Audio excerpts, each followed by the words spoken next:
let's pray for the families and for everyone that was involved in that. I hope everybody feel bad for the kids that just starting school back off, and you already have incidents and stuff like this popping up as well too. So definitely, my heart goes out to the families of the deceased, and hopefully those kids can try to go ahead and put it together as much as possible. Unfortunate, this will always be linked, whatever grade they're in, whether they're in the ninth, the 10th, the 11th, the 12th.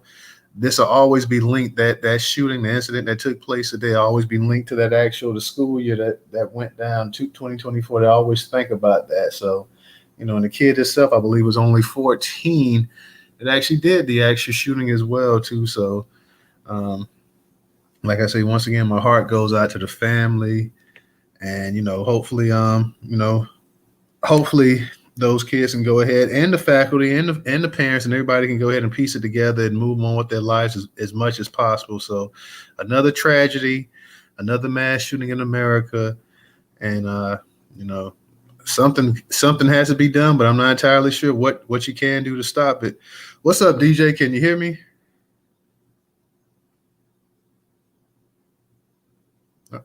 I'm not sure if DJ's in the space. He's up in the co-host, but I'm not sure if DJ's actually up in the space. Yeah, to one, two. I'm here checking in with my little cousin up here. She just started her senior year, so that's what's up. Shout out to Newstoter. Shout out to Judge Joe Brown. What's good, family?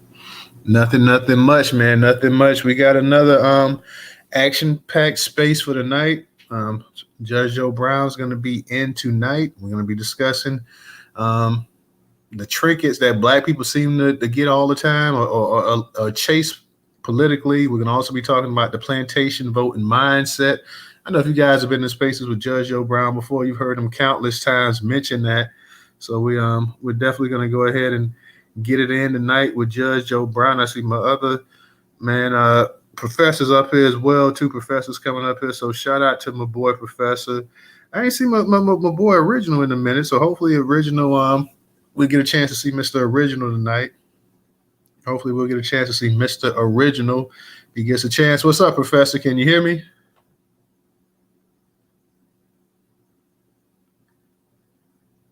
No, it's a little delay with this thing. So, Professor, let me know if you can hear me. I hope Professor can hear me. Okay, there it is, man. Yeah, it's a delay, man. I cannot stand this damn app, y'all. I can't stand it. But anyway, what's up, my brother Toda, my brother DJ in the house, to all the family, Tony. I see Miss Tony down there. And good to see everybody up in here. It should be another good podcast tonight with Judge Joe Brown coming up in here.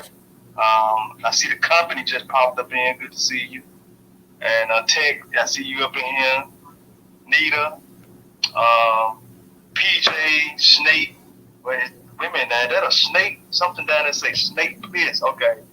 Yeah, we got a Snake Bliss up in here.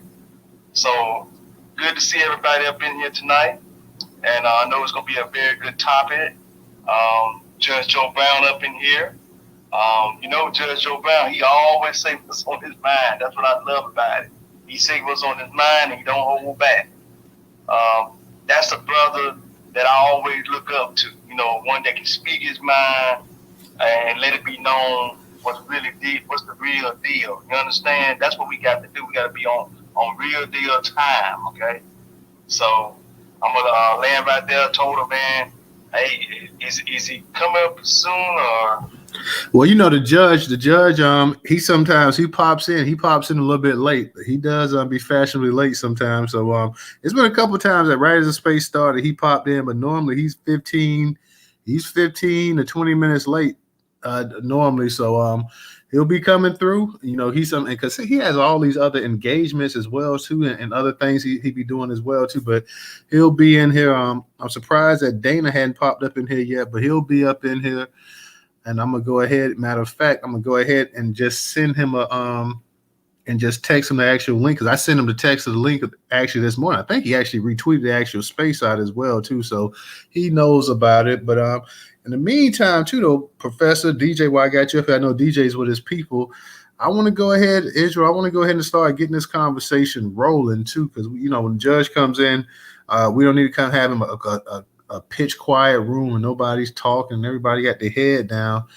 The title of the night on Nigga Trinkets, Judge Joe Brown and Plantation Voting Mindset. Professor, let me get you a quick opinion about the title of the room. And we're talking about, because the title for the people on YouTube, because I had to change it up on YouTube. YouTube says Judge Joe Brown, a political trickist and plantation mindset for Black America. If you're on X or Twitter, it's going to say Judge Joe Brown, a nigga trickist and plantation voting mindset. So I want to ask you, Professor, and we're all around the same age and stuff like that, products of the 90s.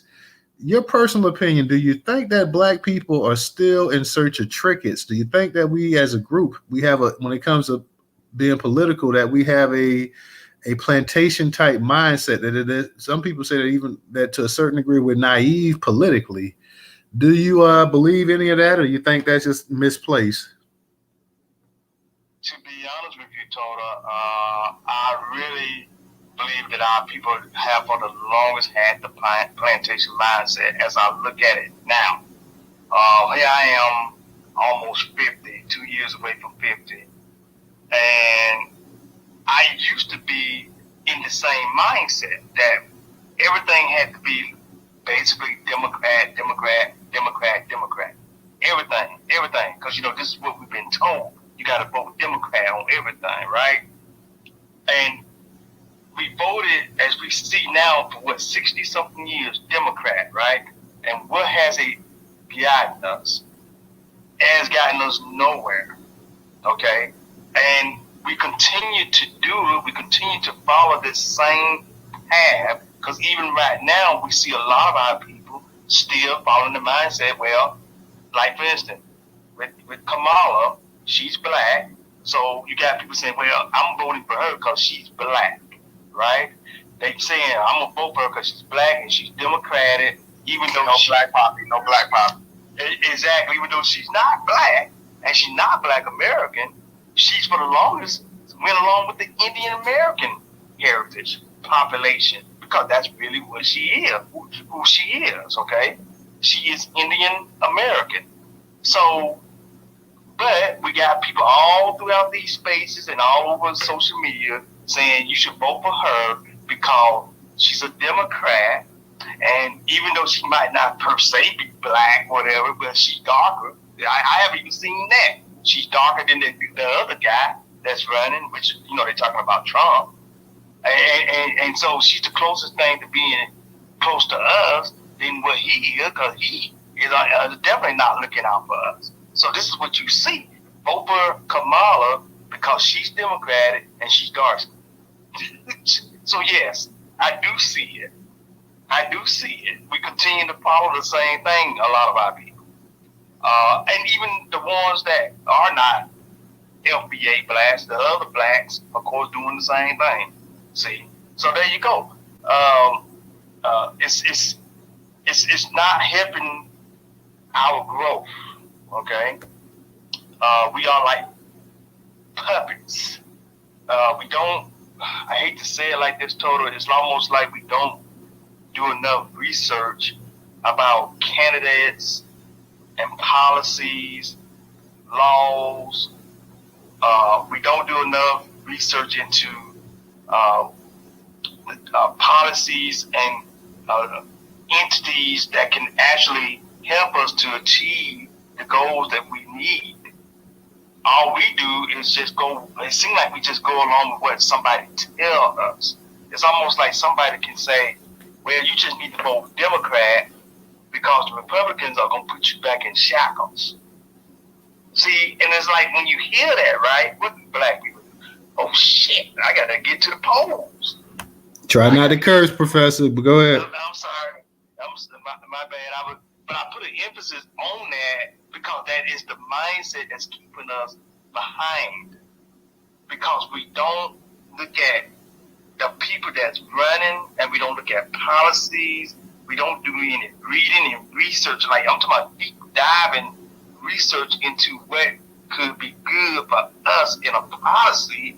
But it seems like what we go with is what a Democrat would sit up there and tell us, oh, if you don't vote for us, you're going to be put back in shackles. Now, remember that 2025. If you don't do it, you're going to be put right back in shackles and you won't be able to vote. And they're going to have you put back out there in them plantations. This is what our people are listening to. I'm seeing it all out here right now, right? So, yes, Total, we are following a path of being puppets. We are following a path of not doing research on our own, man. We don't. As a group now, some of us do. Some of us do. But as a group, as a collective, we don't do the research into these people that's running and what policies they have that could benefit us. And so that's what I want to say. We don't do that as a collective. And I'm going to land right there.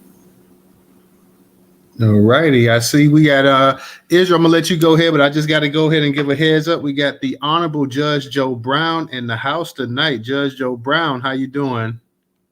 Hey, all right. How's everybody?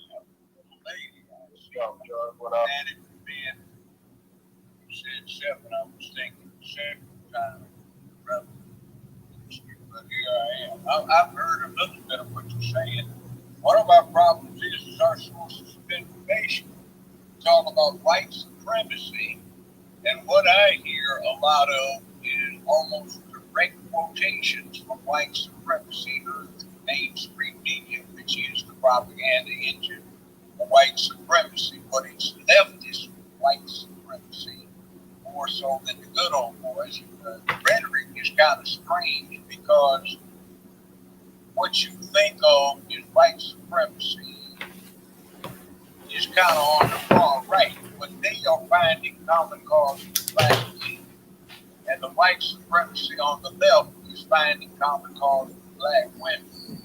And it astonishes me to hear black men repeat stuff on the leftist media as though it is biblically correct about what's going on, and it sounds essentially feminist, and I'm just not used to it speaking as though they're women. But I'm hearing that, and we have experts in some what's going on basketball court, football field, baseball diamond, but we don't pay attention to essential business. So we have a lot of work to do. We just need to make it uncool. We're so distracted. So I'll pass the mic to that open comment.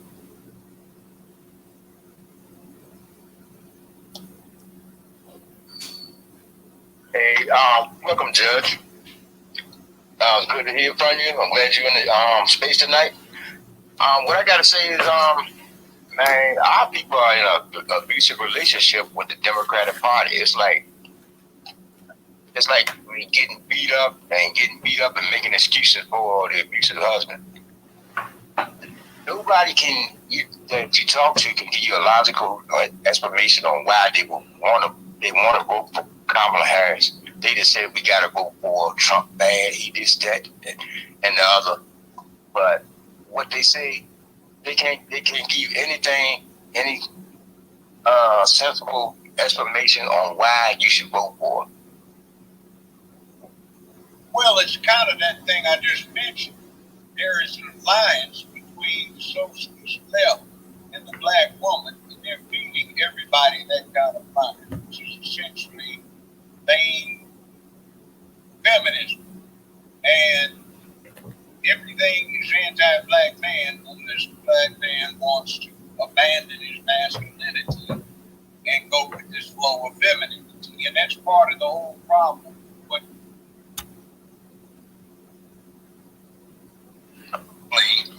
trying to emasculate the country, you can see that they've been successful by the fact that you hear all of these males or black carry this feminist nonsense about reality. It's depressing, really. Judge, let me ask you a quick question. Just in your personal opinion, what do you consider in terms of trinkets that they offer black people and the plantation type mindset? Is there any trinkets in your lifetime that you think that either party, be it Democrat or Republican, have offered black people, just things of really no real value, but it glitters. It looks like gold to black people, and we swallow it up. Is there anything in terms of trinkets that you would say in your lifetime and that you've seen as a judge politically over your course of your career that you think that the black community's been offered that really has no substantial value whatsoever? A lot. We've been fed a bit of goods as propaganda. You have to understand that this secret's protected. Hey, Judge, can we get you up a little bit louder? Because I don't think any people on YouTube have a hard time hearing you. Okay, let me say this. One of the things that I have learned is that a propaganda tool that is very effective is telling something over and over and over again. Classically, the Nazis understood this and said, tell a lie long enough and loud enough and you can get anyone, including the liar, to believe it. And we keep getting these stories told over and over and over again, like with Trump. Trump is evil. Trump is this. Trump is that. Trump is a felon. And I don't know how many times I hear the same people talk this nonsense, turn around and whine about how black folk get railroaded into the penitentiary. So you see the same process applied to somebody else, and you don't recognize that this is somebody that you could get in a position to actually do something about the problem. Look what you hear with Kamala Harris. This woman has been a career prosecutor. That's all she's ever done except play hoe. And I know hoes because I used to represent a whole lot of them. And a hoe is a hoe. And you can tell. And she's one of them. But she played hoe and prosecutor, which is kind of hypocritical. And one of the most corrupt categories of humans I have encountered over the last 50 plus years are career prosecutors. They become ruthless. They lose the character traits of perspective and decency because they think the world has passed them by. They aren't making much money doing what they do. And in the win, the victory at all costs, and they throw the rules out of the window. And that's what you've got right here, but that's supposed to be good. And I ask people, can you give me one thing, one reason why we should vote for her? Just tell me something real. And what I get back is it's basically anti-Trump. So then I say, well, what is it that Trump's done against black people? Well, he didn't put people in it. He was racist, wouldn't let people in his building. Well, that's a tale. I just had a Twitter space yesterday, and a black man was in there talking about his father, and I think it was his uncle, had been living in the towers for years. So it's mythology. Okay, the Central Park Five. Where did you get that? What about the white feminist Democratic prosecutor that prosecuted them? And what about the real fact that the father of one of these defendants brought him down to the police station and said this boy wants to confess because he was involved in it? And a whole bunch of them had been harassing folk in that park, Central Park, for a whole week at night.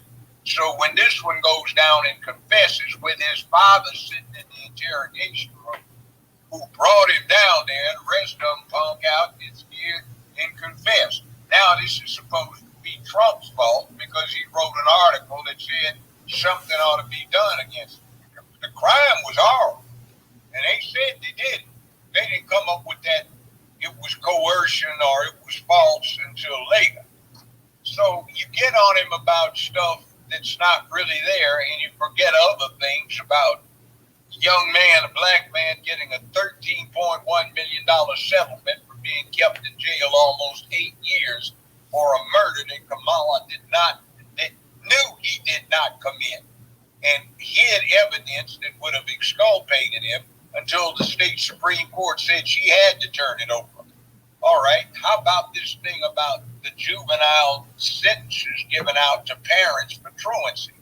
Okay, that sounds good, except one of the worst examples, and I just interviewed this woman a week ago.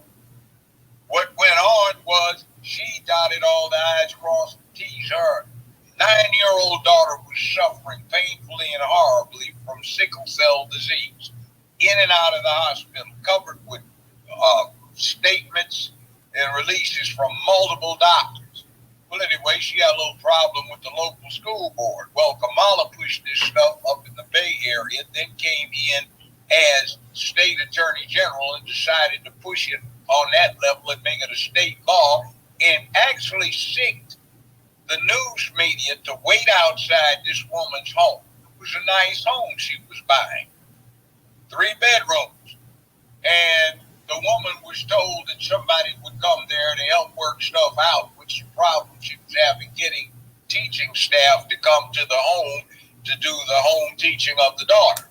Well, what happens is when she thinks this is help, she gets cuffed up, perp walked to a police vehicle and shoved in with all the press cameras going, and this clown cackles and giggles all in a press conference about to see what I'm doing. And to make a long story short, they brought this woman to trial. They kept harassing her daughter, and when the daughter was 13, she had a stroke. The daughter couldn't speak for several years, and today, at 22 years old, is paralyzed on the right side. That kind of horrible story. My in-laws were in the Bay Area. They lived in Richmond. She was the DA out there at the time. And there was a black man who had a very prosperous, upscale liquor store that my in-laws used to patronize. They kept robbing the place. Instead of going after the criminals, Kamala filed a civil suit to close the man's business down because it attracted crime. So he lost his business. That's the kind of crap she did. So I hear all of a sudden Trump wrote this, paid for an ad to severely punish some people who had confessed. And I look at what this clown has done. And nobody wants to talk about it because it's the feminist position. And black people are spouting this feminist nonsense. My goodness. Some clown called in on one of the things I did, wanted to know, why did I not have a problem with a woman controlling my life? I said, what's wrong with you? You're way off code, folks. What's the matter?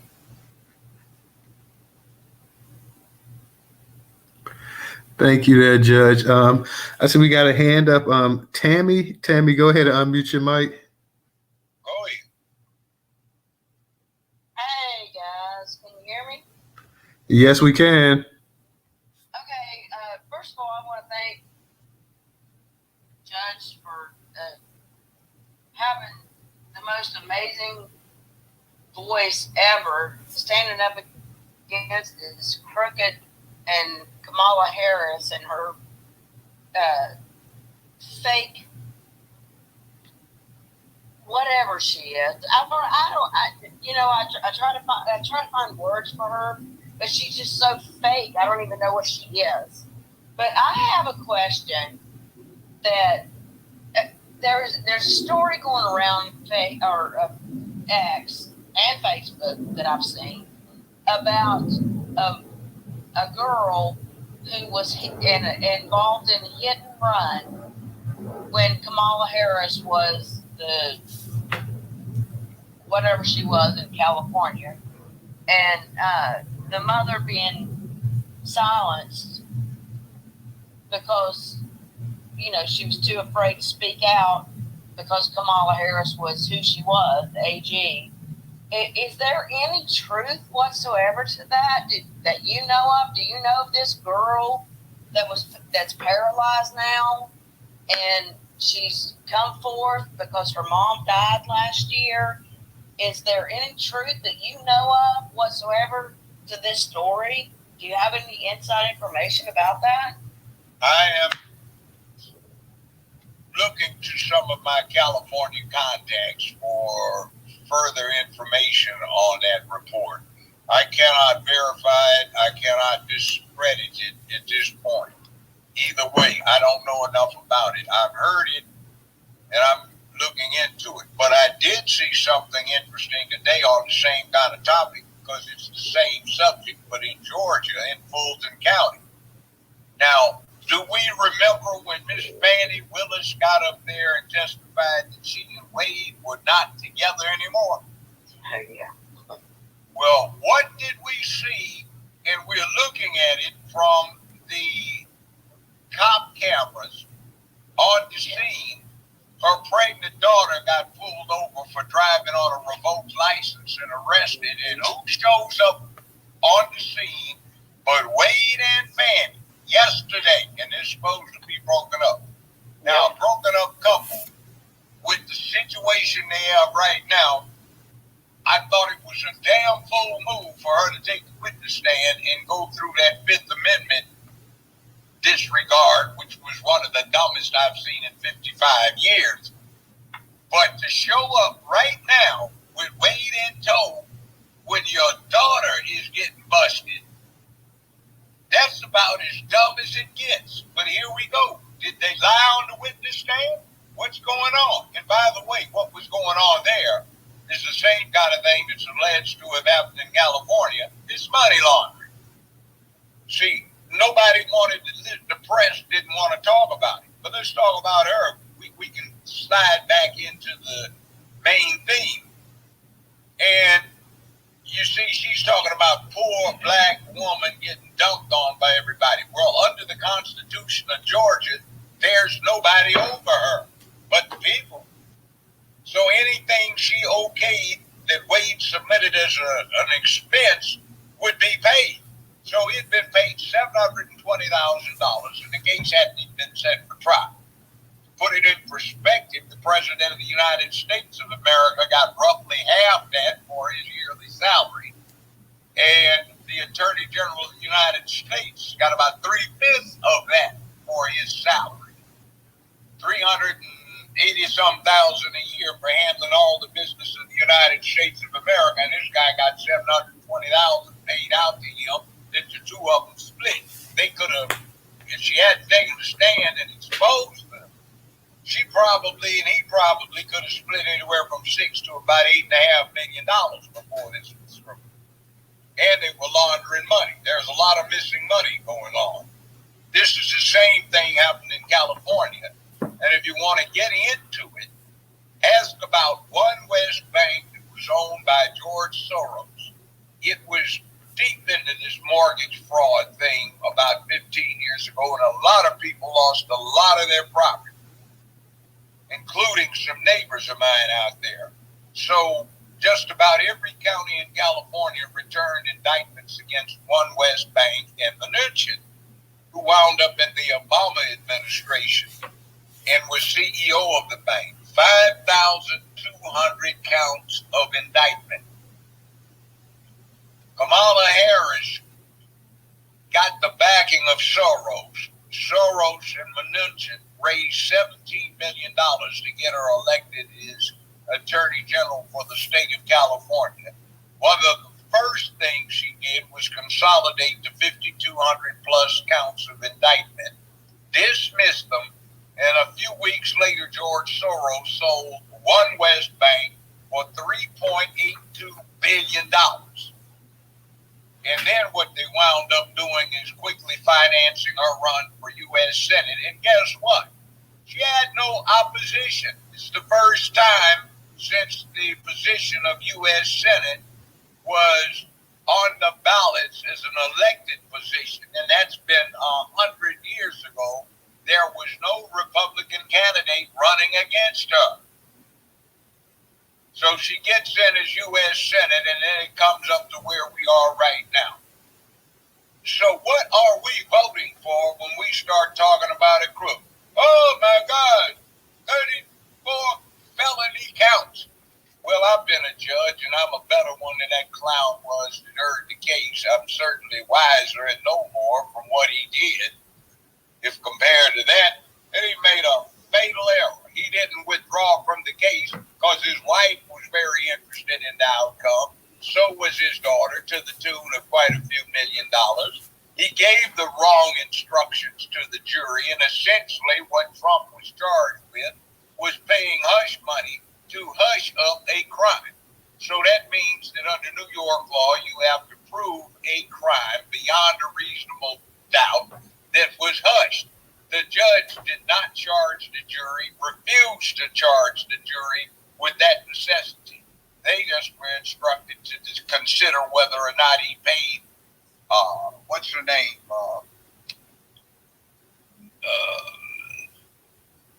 The porn star money for Stormy Daniels.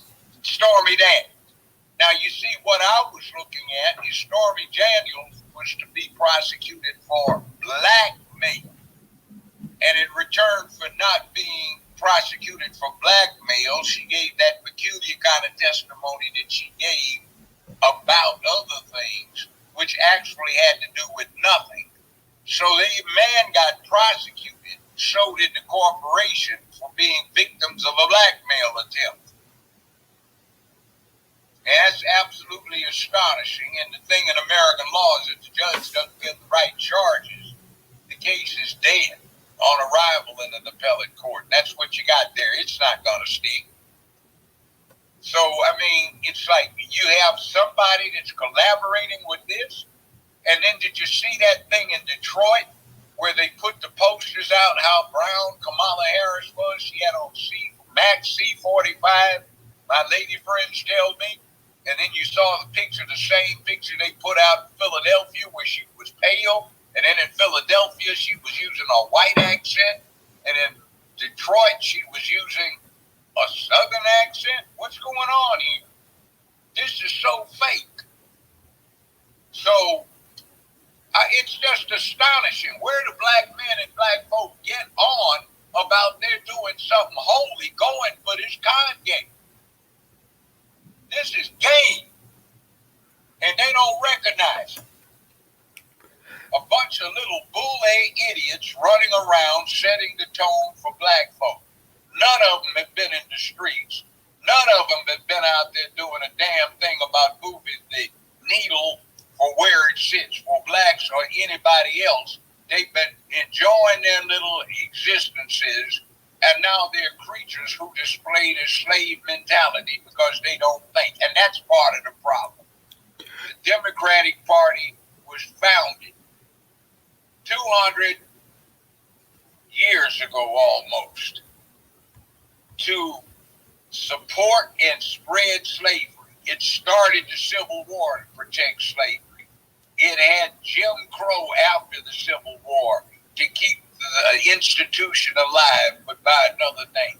Segregation, resistance to any kind of fundamental fairness in law. And now they reap what they put in place years ago, which was introducing elements of the slave situation into the culture of the Negro.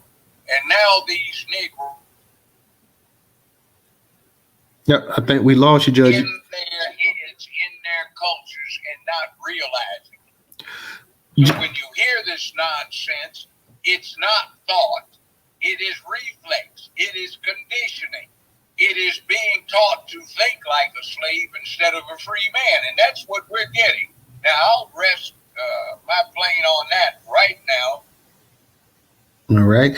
Judge, I wanted to ask you a question because I know you're talking about the Democratic Party. Let me give a shout out real quick to Arthur too. Arthur, thank you for your contribution on Cash App. I know we're talking about the Democratic Party right now, but in terms of the Republican Party, do you think that they also, people always talk about the pandering of the Democrats. Do you think Republicans pander or don't pander enough to black people? Do you think that they offer trinkets and do you think the black people, because a lot of people feel like a lot of the black conservatives and stuff, their mindset, some of the ones like Tim Scott and stuff like that, they feel like that they're pretty much butt kissers. So what's your opinion on the actual Republican Party and the trinkets and the plantation voting mindset and the overall view of how people view black conservatives in this country? Here's what I think the Republican Party's done. It got too caught up in rich folk making a lot of money. And it forgot ordinary people, everybody. It maintained a grip on core values, which had an appeal to certain parts parts of the country. It neglected ordinary working people. I think it has discovered that there is a difference, and I think what we also have to consider is we really have three parties involved here. We've got the Democratic Party, the Republican Party, and something that is poised to split off from the Republican Party. That's MAGA. Make America Great Again. That is the making of a third political party that goes back to the old roots of the Republican Party, which is for the ordinary folk, the working folk, before it got co-opted by.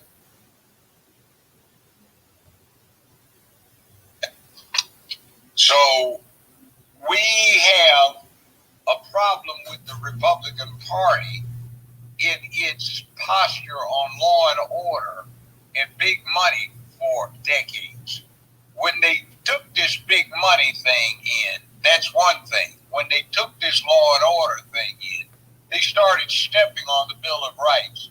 And since there was a perception that the people that were most likely to be violating the law were guess who, we kind of caught the tail end of that.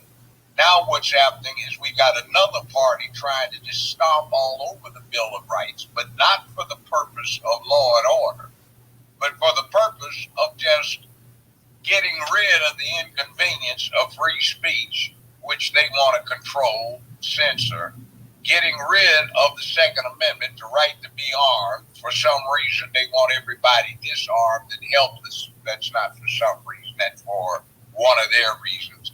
To get rid of the Fourth Amendment, Fifth Amendment, Sixth Amendment, and get rid of due process out of the 14th Amendment. So we've got somebody that wants to impose the elements of fascism, which is total control over what everybody does without understanding that we work best when you get the opportunity rather than getting taken care of. You see, they want to press this mommy thing now, whereas the Republicans are talking about we're rough, tough guys. We live on a frontier. We can do it. And like James Brown said 50-some years ago in one of his songs, just get out my way, I'll do it myself.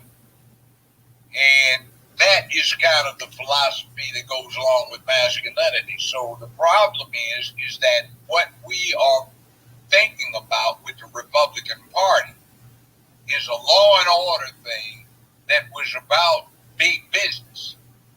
That's not so much the case anymore. And they are feeling what happens when there is repression.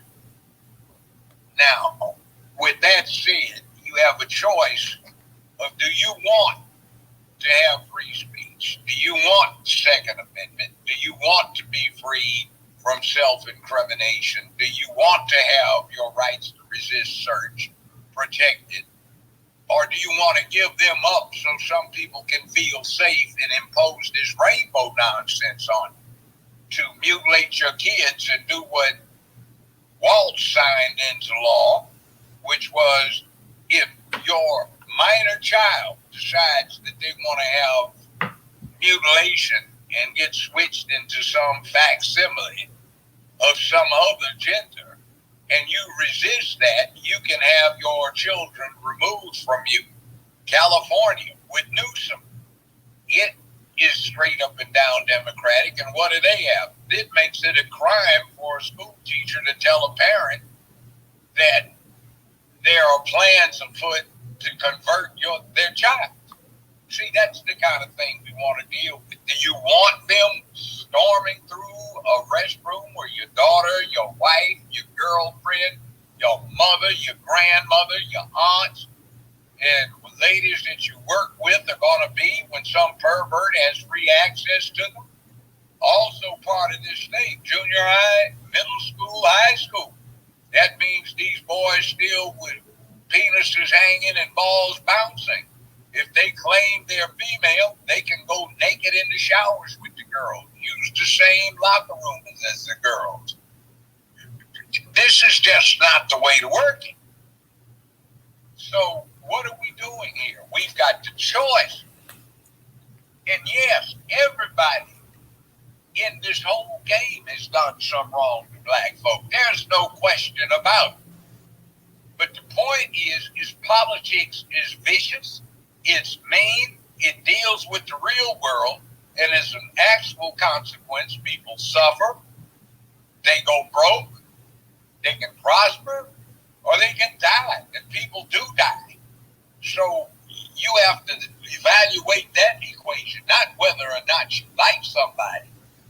It's like, hell, you're on a football team. You don't like the running back, but you're on the team, so hell, you fight for it because you want to win the game, not worried about this clown you don't like. So we have to get real. Start thinking like men and women who are logical, rational, reasonable, and analytical and objective. Now, that's the problem. Everybody's got wrong, but you got to get over it and deal with what's going to be most effective for you. All right. Now, thank you, Judge.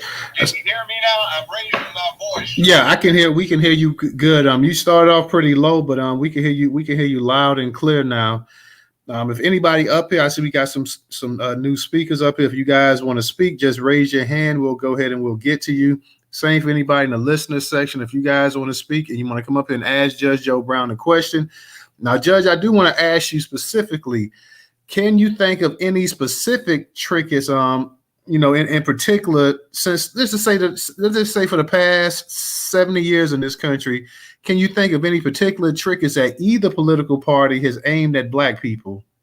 Yeah. It started off back in the 60s when they created blaxploitation movies so Hollywood could get cash flow.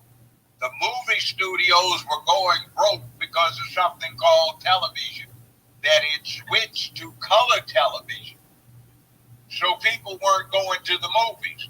So they said there is an untapped audience out there. Let's go reach them, but let's not go try to be highbrow. They're too stupid to understand. Let's just take the lowest common denominator and glorify pimps, hoes, drug dealers, murderers, thieves, and stuff that they'll identify with. Meanwhile, we can negate their self-help instincts. And that was what went on. Now, which party, which Listen, it's not one specific incident. No, I'm saying which party would you say now with the Black exploitation movies? Which party are you saying had a hand in that more so than other? Party. What happened was you had women who hated that they weren't men. Those are feminists. Women who hated men. That's some of the lesbians. Weak guys who hated strong men. That's the beta boys.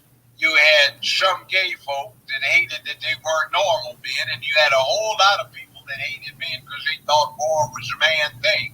The NOM was going on then. Went on for 7 years. So in this coalition, what they were doing is trying to destroy manhood and masculinity. All of them got together, and they promised themselves and went all around the country talking about it. They were going to consolidate their hold on the entertainment community. They were going to capture the communications industry. They were going to infiltrate both political parties, particularly the Democratic Party, since it had the mechanisms in place dealing with Black folk that would give them the legal ends to do what they wanted. They were going to capture the news media. And they did all of these things. And what's going on is we've had 50 years that has glorified dysfunction. And the main point is not any specific thing. It is 50 years, a half century of putting a mindset into minority communities, which is dysfunctional. That's what each side did wrong. But the one that the Republican Party did was basically neglect of an opportunity that they had. In 1960, damn near every Black person in America was a Republican, at least on the lower level, on the state level. They blew that. And what wound up happening is they kept ignoring the Black community because they gave up on it. It's like that's one of our problems. If one party gets your support, no matter what they don't do, they they have no incentive to do anything for you. And if the other party can't get anything, a response from you, no matter what they try to do, they have no incentive to do anything for you. So we get nothing. And we have the Black Caucus in Congress, which has enough influence to do a lot. But if you look back over their voting record for the last 35 years, they've done absolutely nothing.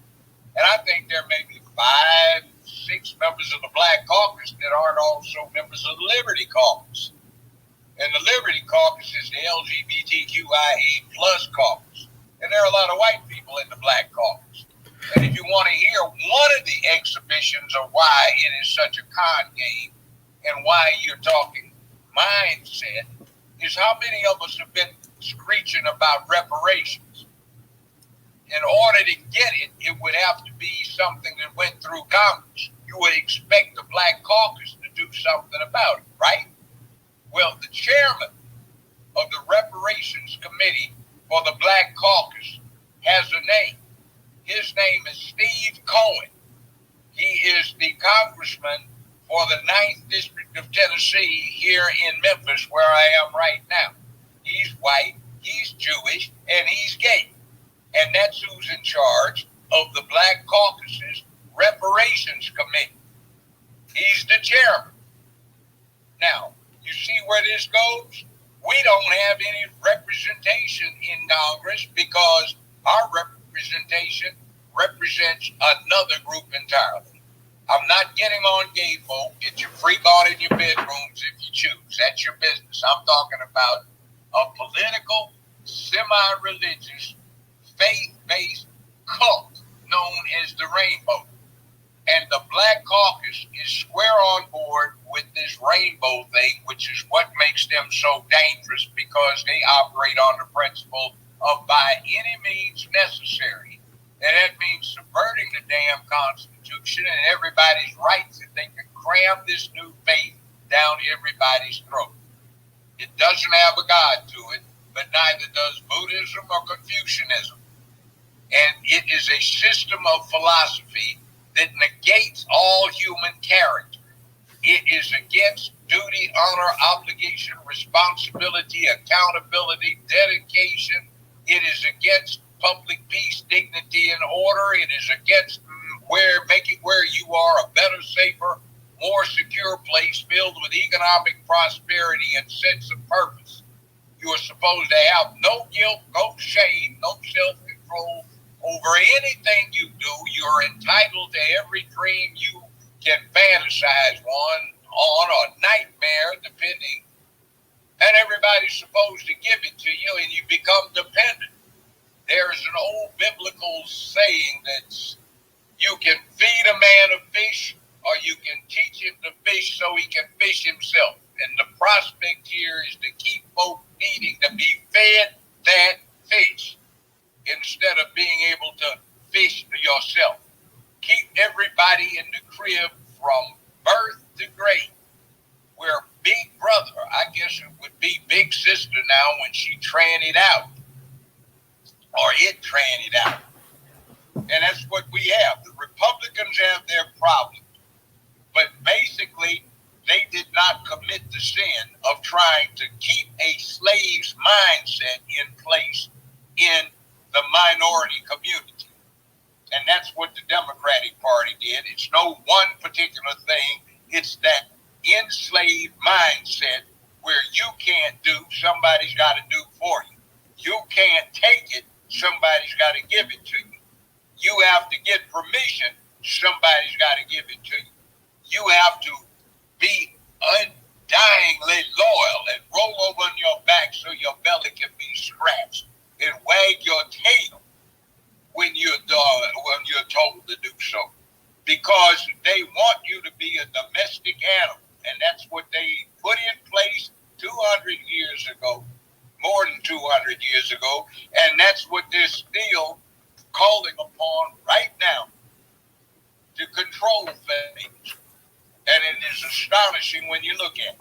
So it's a mindset that's what's been put in place, and we have to get beyond it. Now, I feel like I'm on stage yelling to the back row, trying to get my voice up. Oh, we sorry about that, Judge. It was just like I said before, when you first came on, you were kind of low. We can hear you loud and clear now. So, you could just, speak normal. We don't want you to lose your voice or anything like that. But you were, I don't know if it was your audio. It sounded like you may have been even driving at the time. So you were kind of a little bit low at that time. Now, like I said, we're talking about what do you consider? Because I want to intertwine like both of these topics tonight. I wanted to talk about when we think about trinkets. A lot of times people think about being sold useless goods and trading something of value. I mean, you just really getting crapped on in terms of what you're getting back in a trade. We talk about the plantation mindset. A lot of people say, black people have a certain mindset when it comes to politics and this and that or whatever. Oftentimes it leads to arguments and stuff like that, because even though you may see a black person as having a plantation mindset, that person, you can't tell them that they're not politically savvy when it comes to actually moving in political circles. So how would you go about saying, in terms of what do you see today as the biggest plantation type voting mindset that's affecting Black America today? What do you? I know you're saying pretty much anything with the Democratic Party, but is there any policies or any laws or anything that you could really cite saying, hey, you know what? I think Black people, you're voting against your own best interests left and right. Okay, let's take the issue of the police. Now, I'm down in the hood right now in the parking lot out in front of a Walgreens, okay? And if I got out of my car and walked around, I would run into a lot of black people, probably some I know. And if we got to talking, what we would talk about is, man, it's just not safe. What is going to happen? So we've got somebody talking about defunding the police and keeping them down. But you've got 100, 150 other folk that look like them, that live where this is going on, is talking about where are the police to control this. And then they want us to be disarmed. What the hell is supposed to happen with us? Meanwhile, look what's happened in Denver, Illinois, up there in New York. And they're letting all these illegals flood the border. And they're leaving the border wide open to the cartels to bring in crates of guns with the kilos of dope. So what are we supposed to do? So there you have somebody right there who's saying, I'm listening to the loudmouths talking about they did the brother wrong, they need to let it. And then there's somebody else, you got 15, 20 folks saying, I'm glad they put his ass on the ground, because he's been making life miserable in this neighborhood for a whole lot of people for a long time. See, that's the kind of thing I'm talking about, to point out to people. Do you want that? Do you feel safe when your 17-year-old daughter wants to go run to the movie with her friend girls late at night? Do you feel okay when your wife wants to go in a grocery store because she forgot something? Or, ladies, your friend girls, one of you's driving and she drops three of you off and she's got to get home by herself. Do you feel good about that? Why do you feel bad about that? And who's been in charge in the cities where this has been happening? Those are the kind of things that you can point to say, is that what you want? Now, so let's get real with these things. Let me ask you one real quick question, Judge Joe Brown. Let's say you have a police agency, a police department. Let's say the NYPD, and they have all kind of reports of police brutality, violating people's human rights, setting people up, framing people, planting evidence on them, and things of that nature. Now, would you have a problem if people say, you know what, we need to go ahead and we need to cut some of the funding for the NYPD? Yeah, I'd have a big problem. You know why? Who is the head prosecutor for the state of New York? I couldn't tell you. What the hell? Oh, okay, yeah. She's the one that says yay or nay on whether somebody gets prosecuted. She's the one that can call in the chiefs, the captains, the lieutenants, and chew their ass. Who's the one that's in charge of that particular borough? Bragg. What the hell does he look like? You see, we're in charge. There's nobody there answerable to but the voters. So why aren't they acting like they're in charge? We're blaming the cops on the beat. Their problem is they don't have any effective command authority telling them and making them do what they're supposed to do. So we're in charge. Do we serve on the juries? No, we want to get off of them. I'm here in Memphis. Let's take this place. They have a majority black city council, majority black county commission. The elected sheriff is a black man. The chief of police is a black woman. 75% of the cops are black. 75% of the sheriff's deputies are black. 75% of the jury panel is black, and 60% of the criminal court judges are black and female. Now, how the hell is white supremacy controlling what's going on in the criminal justice system? The DA is a Democrat. Now, whose fault is that if there is racism in that kind of situation? Now, that's the same thing with New York. Letitia James, Bragg. You talk about Chicago. How about Fox, state's attorney for Illinois? Now, who's responsible? You talk about California. Attorney General for the state of California. She's not a black woman, but she was perpetrating that she was. Kamala Harris. Who was district attorney for San Francisco? Kamala Harris. Now, how can we talk about there is white supremacy when the people in charge are black? Fulton County, Georgia.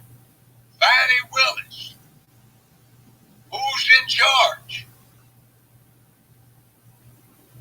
See, you talk about defunding police.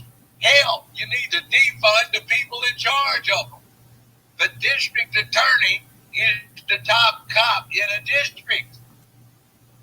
He gives the instructions. When a cop makes a bust, it's the DA's call under prosecutorial discretion, which is absolute in the United States, to whether that damn case goes forward, whether it gets submitted to the grand jury or not.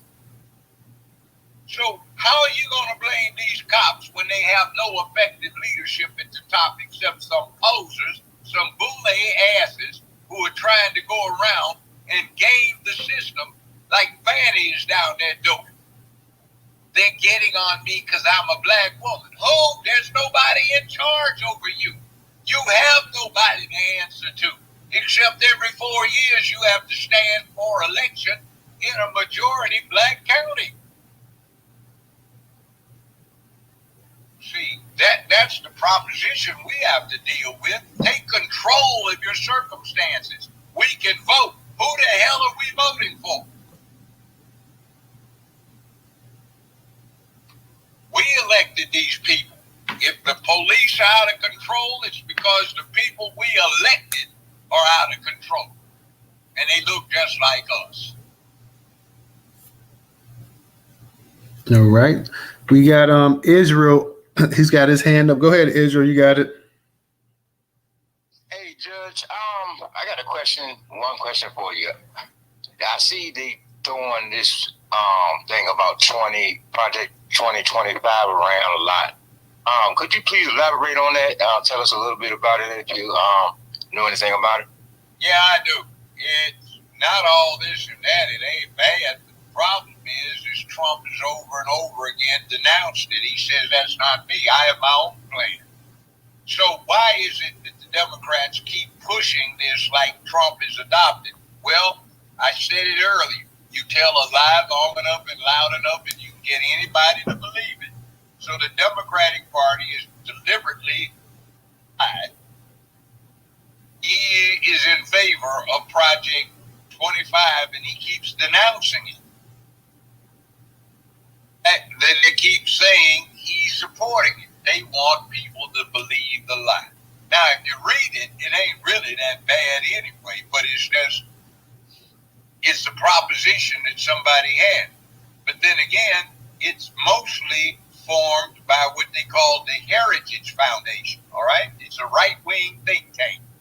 But the Heritage Foundation also returns a report card every year on the performance of representatives in the House and senators in the U.S. Senate.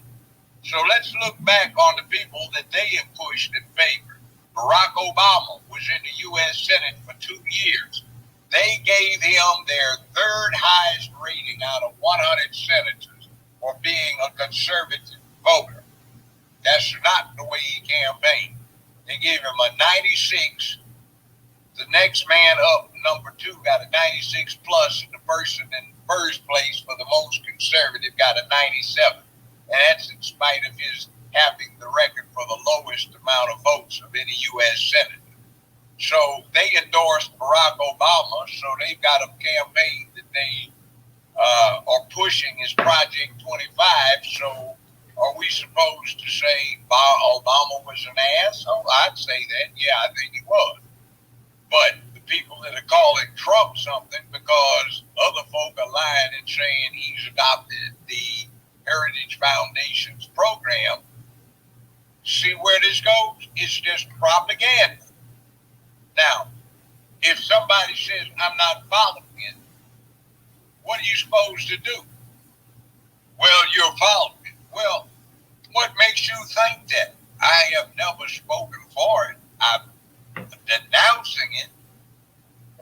And what I said I was going to do, I did the last time, much to people's dislike.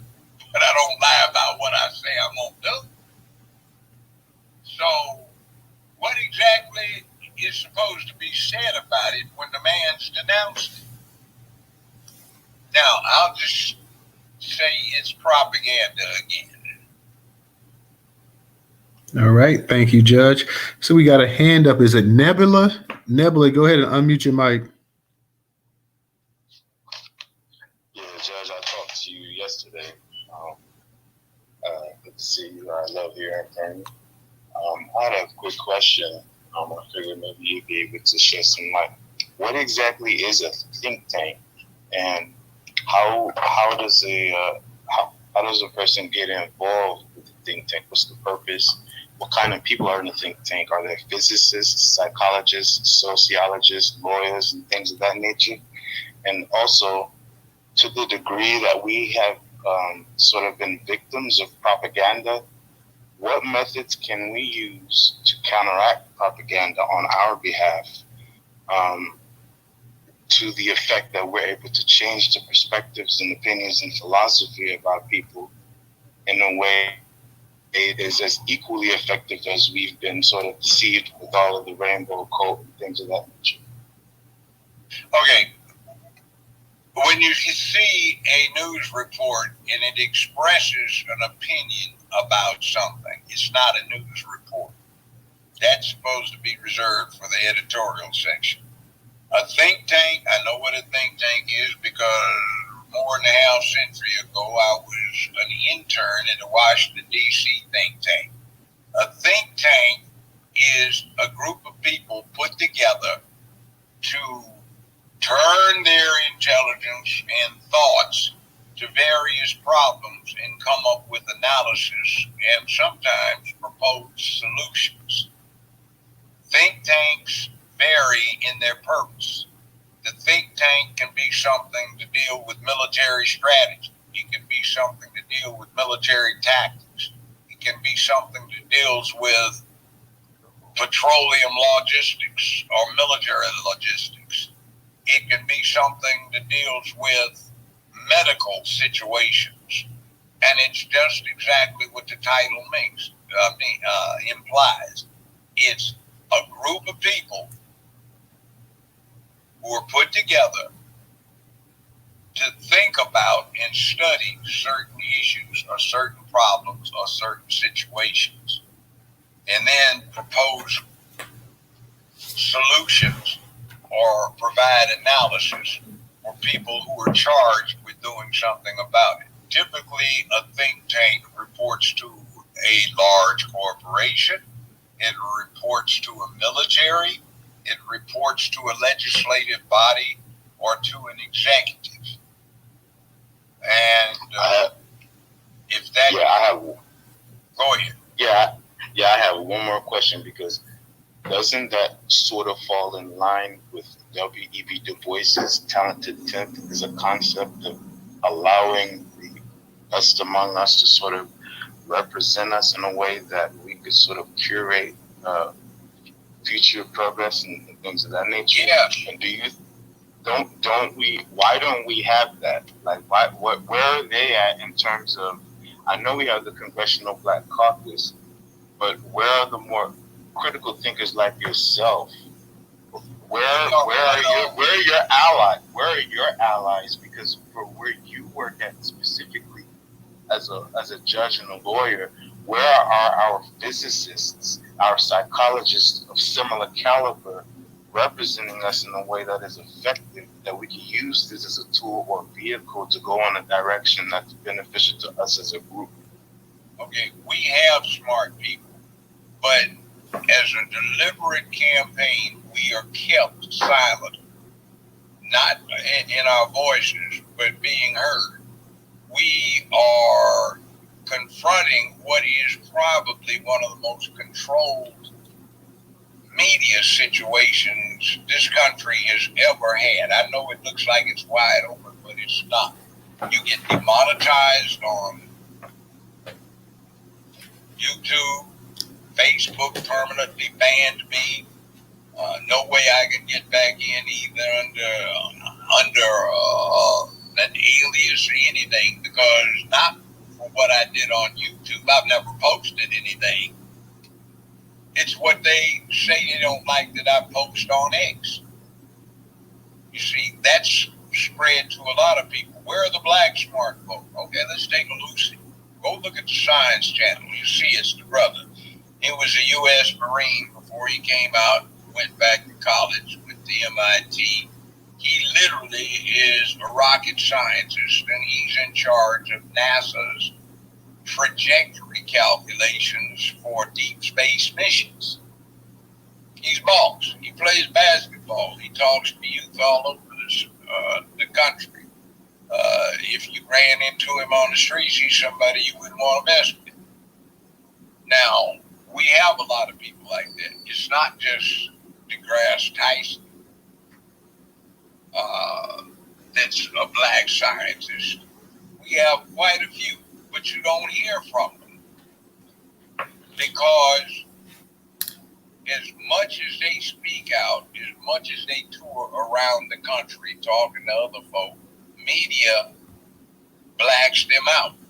I was the highest paid man in Hollywood, black or white, for a while, but you'll never hear that. Me, Judge Judy, Oprah Winfrey, and Dr. Phil were all in a special CBS syndicated unit at one time. Me and Judy were kicking it for #1 in the country in syndication. We beat Oprah every week, beat Phil every week, but Oprah's the superstar, not Joe Brown. You know, everybody talked about Mathis. He's a nice kid, but I mean, he was down 152 in the ratings. I was #1 and #2. And then they start saying the #2 judge show. I was #2 or #1 syndicated show, period. Me and Judy used to swap out with Wheel of Fortune. We made more money than damn near anybody else for CBS syndication. I left because they owed me millions of dollars and wanted me to take an IOU. I said, I've been doing this for 15 years. You go to hell. I'm retiring. I'm over the retirement age. Bye-bye. But you see, you don't get told stuff because we are used to trusting this media, the same media that represents white supremacy that we find is our enemy. But isn't it peculiar that we adopt all of the propaganda that our enemy puts out as though it is the absolute truth and we don't want to hear anything else? I mean, somebody needs to expose it. One last question that touches on that point. BET. why are we at the mercy of somebody else's propaganda machine that we had for a while, like entertainment television and Soul Train, that I see BET is owned by, it's not owned by us. What methods can we use to seize back the narrative in an effective manner? Which direction do we go in that will allow us to tell our own story to ourselves as it pertains to our situation and what we have to do? Rather than just talking to individual people, how can we project a propaganda machine that will allow us to tell the truth on a similar basis as the people who are trying to deceive us? Well, let's put it this way. You see all of the evangelists, black ones, who have lines to contribute $1,000, $5,000, $500, $100. If you just took a couple of weeks worth of that, you could finance any kind of communication industry you want. But you see, you don't, because we have another value system, the one that's been put in our head by the slave culture that we still haven't escaped. All right, we talk about these folk doing what they do. BET is a Viacom property. Johnson started. Johnson made a sweetheart deal with BET. He divested his interest in BET and became the largest individual stockholder in the massive corporate umbrella entity, Viacom, that controls Paramount Motion Pictures, CBS Television, BET, the Comedy Channel, the Cartoon Network, Columbia Records, all of that. So he has a sweetheart deal with his stock interest. Now, how do you get that back? Well, there's nobody around that can afford that. And what happens is we don't put together capital. You see, you ever heard of this thing where a company goes public? That means you put it up so anybody in the world can buy the stuff unless the government gets involved and says Chinese own enough. Russia can buy it, Germans can buy it, English can buy it, any old somebody in the United States can buy it if you go public. So these people go public to get massive infusions of capital on the open market without concern for who has the most. It's like, get what you can. It's wide open. So we're thinking in terms of what we own, but in order to do what is done, you have to be able to match up, let's say, with Viacom, which is a publicly traded stock. You've got to match up with the expensive that even established studios like Paramount, Warner Brothers, MGM, go to a movie. When the movie starts off, how many studios are part of this action? You'll see 4, 5, 6 studios are collaborating because none of them have money anymore to do it on their own.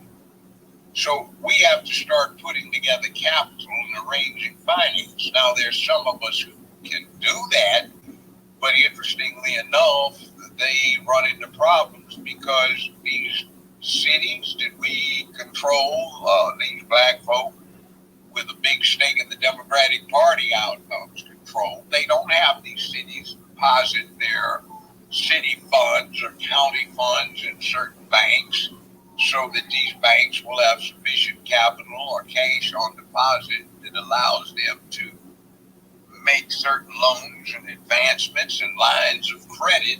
They all go into certain banks where a lot of them get kickbacks on, and these banks don't believe in financing black businesses. You've got a city like Chicago where blacks practically run it. You have New York. You've got a heavy black influence. Memphis, blacks run it exclusively. But the black folk that vote keep putting in the wrong black folk who will not use their position to say, take the money out of this bank and put it over here in this one that will be more favorable to setting up capitalization for black projects. You can't get these black preachers to take the billions of dollars that they have committed to these huge mortgages that they've gotten at bad interest rates over 30 years for these huge temples that they want to have where they get everybody in there and they play pulpit pimp on them and collect 20 and 25% tithes that ought to be developed for capitalization of business enterprise. See, we have to start thinking differently. Now, Yes. that's how we get it. Thank you, Judge. Thank you, Nebula, for that. Let me give a shout out. I want to give a shout out real quick to Wayne. Wayne, thank you for your contribution on Cash App. We have a community on Twitter, guys. It's called the Black American Newsroom. It's up in the Jumbotron on the right-hand side. You guys can go ahead and join that. For those who want to stay up to date, I go ahead. Everything that I post on Twitter, I go ahead and post in that room as well, too. So we're trying to get other people to go and post content from around the country, around the world, Black related, so we can stay up to date on what's going on. So guys, please go ahead. For those that can, go ahead and join that community here on X. You can go ahead and join that community here on X. Start posting information in there. That way we can go ahead and we have a great source of information. Everybody can stay updated. You can share it as well too. So definitely, if you have not, go ahead and join that community. I think we got a little bit over 100 people. I think it's like 101 people I created a couple weeks ago. So definitely go ahead and join the Black American Newsroom. Remember that Newstoter is the largest Black-owned Black American news curation platform today in America. You can also support us on Cash App, $Newstoter, $Newstoter. If you don't have Cash App, we have the we have the PayPal and Venmo up in the Jumbotron. And we also have our own membership on the Newstoter.com platform. Like Judge Joe Brown was saying, we can invest money in this, we can invest money in that. Well, we got our own media curation platform, so you can go ahead and support us for as little as $1.75 reoccurring payments.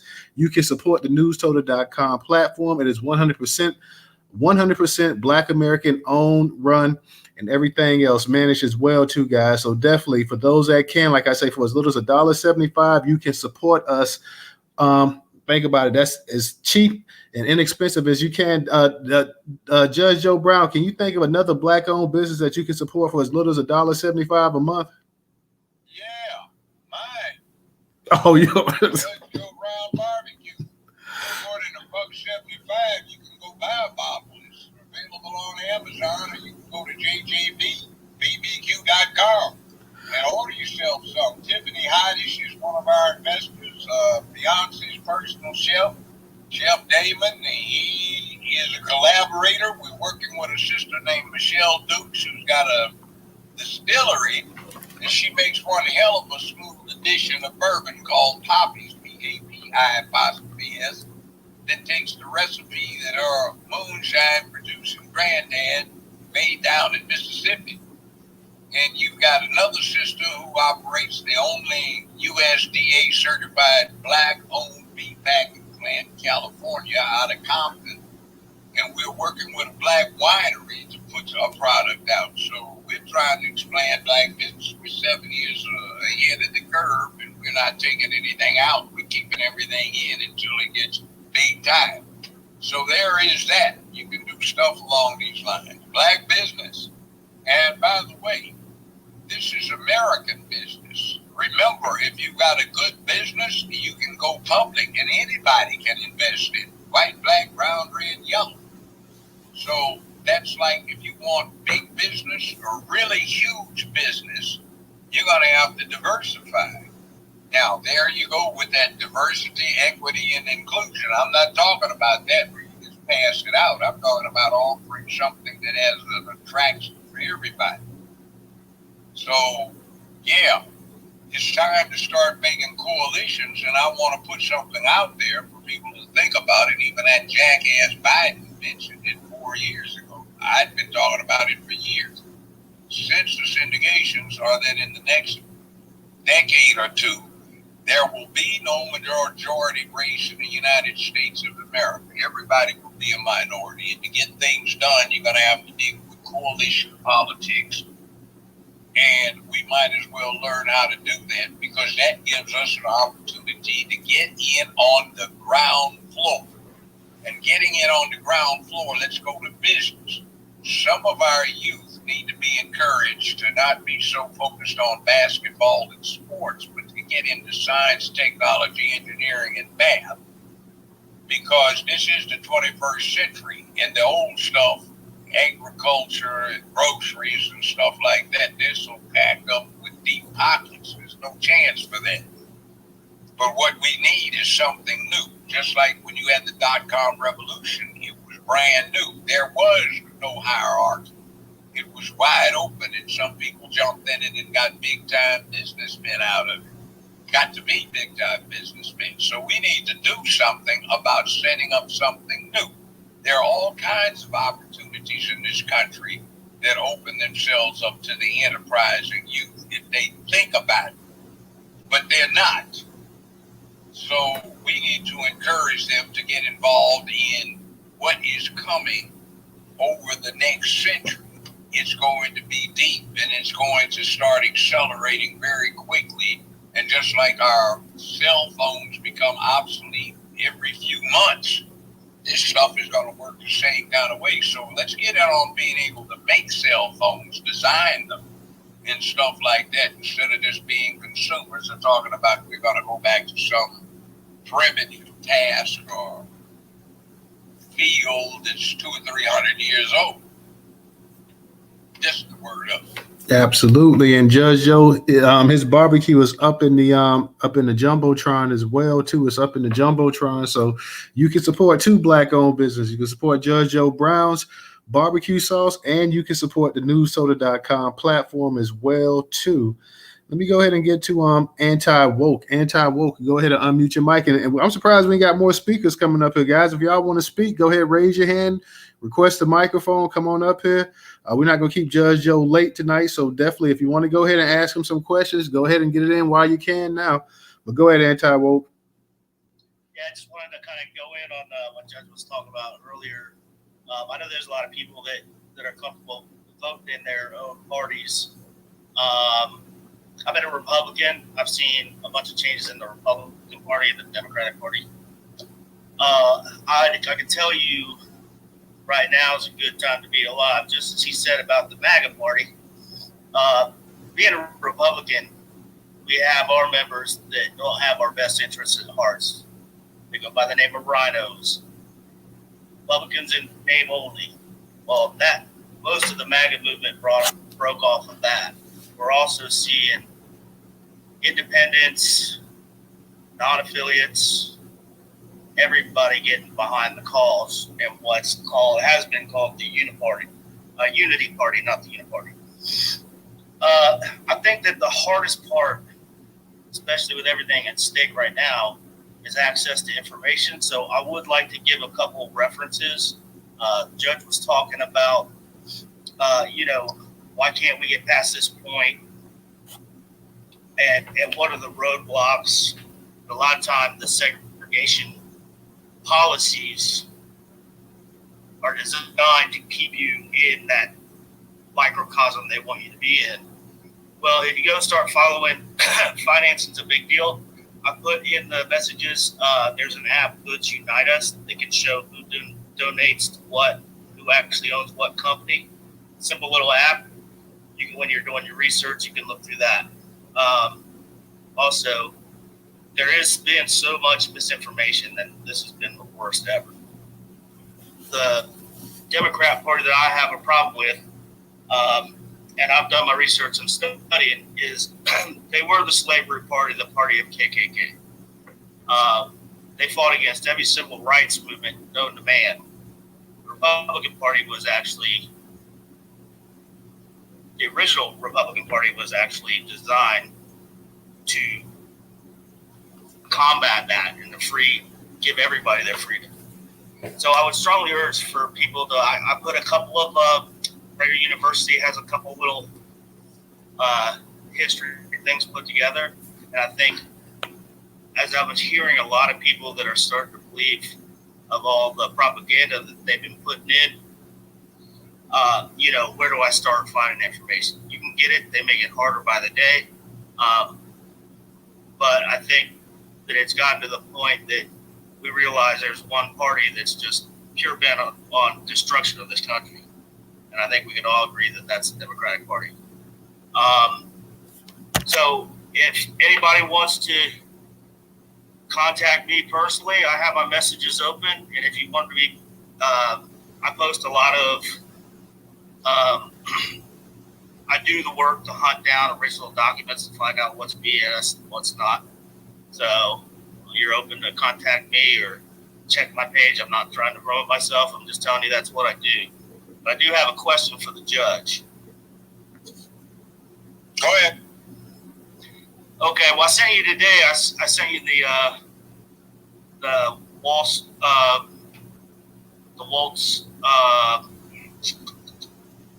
trying to think of the name of it, where he's implicated. You're talking about the subpoena that The subpoena about the $250 million of COVID relief money that seems to have been fraudulently co-opted. Yeah, so there's that one going on. Florida has the lawsuit against the DHS on inter-election interference. There's a lot of these lawsuits going on in the background, which we obviously won't hear because the Democrats want to keep it quiet. What are the time frames of those, and even the impeachment of Kamala Harris? What are the time frames involved in all those cases? Are we talking anything that'll come to light? It's not likely to happen in between now and November. See, that's what's going on with a lot of what we call lawfare. You throw it out there, you know it's not going to stick, but by the time it gets through getting resolved, it's going to be bad. Second Amendment, Kamala is promised to, first thing, sign off on an executive order outlawing semi-auto weapons of any sort and establishing a mandatory buyback. She doesn't have the power to do that, though. I know that, but see, this is what I'm getting at. She does not have the constitutional authority to do that. That's completely unconstitutional. But by the time it gets to the U.S. Supreme Court, it'll be a year and a half under the bridge. And what's going on is a lot of good Americans will be getting arrested, getting killed, having their property confiscated, their dignity and their person and their premises violated. And this will be going on, and there will be a lot of names collected that will be used and not thrown away in the future. And this will be a real live mess. But you see, they will get away with it until they're put in check. But the point is, they will do this anyway. They throw stuff at the wall, but the wall's covered with Teflon thanks to the Constitution. It won't stick, but it will take time to slide off. That's what they're doing. Now, by the way, the thing you just spoke of, the Republican Party was chartered in 1851, if I'm not mistaken, and its specific purpose was twofold, amongst other things, to end the spread of slavery and to end slavery. That's called abolition. That's part of their founding charter in 1851. Their first president was Abraham Lincoln. All right, thank you. And the other to defeat polygamy. Yeah, that was that Mormon thing. All right, thank you, anti-woke. Let me go ahead and get. Very much for time. No problem. Let me go ahead and get to Auntie Audra.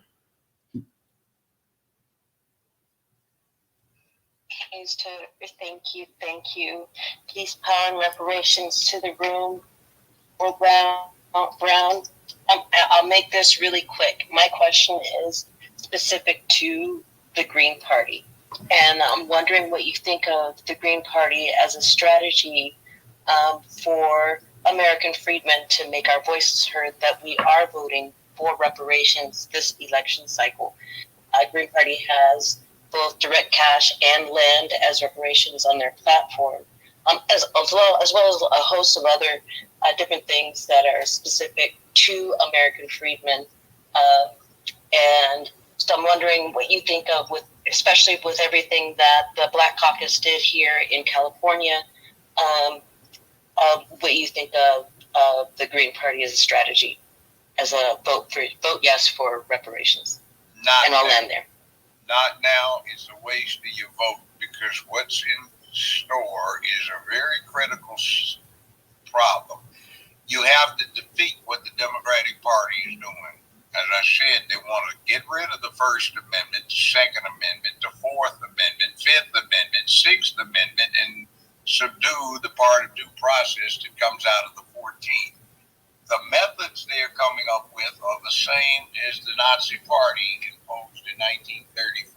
And back then, when the Weimar Republic, that was the German government back then, was in jeopardy, a lot of people had the same choice. Did they vote for a protest party, or did they vote for one of the other more founded parties and keep the Nazis out? A lot of them went for protest, and they did not keep the Nazis out.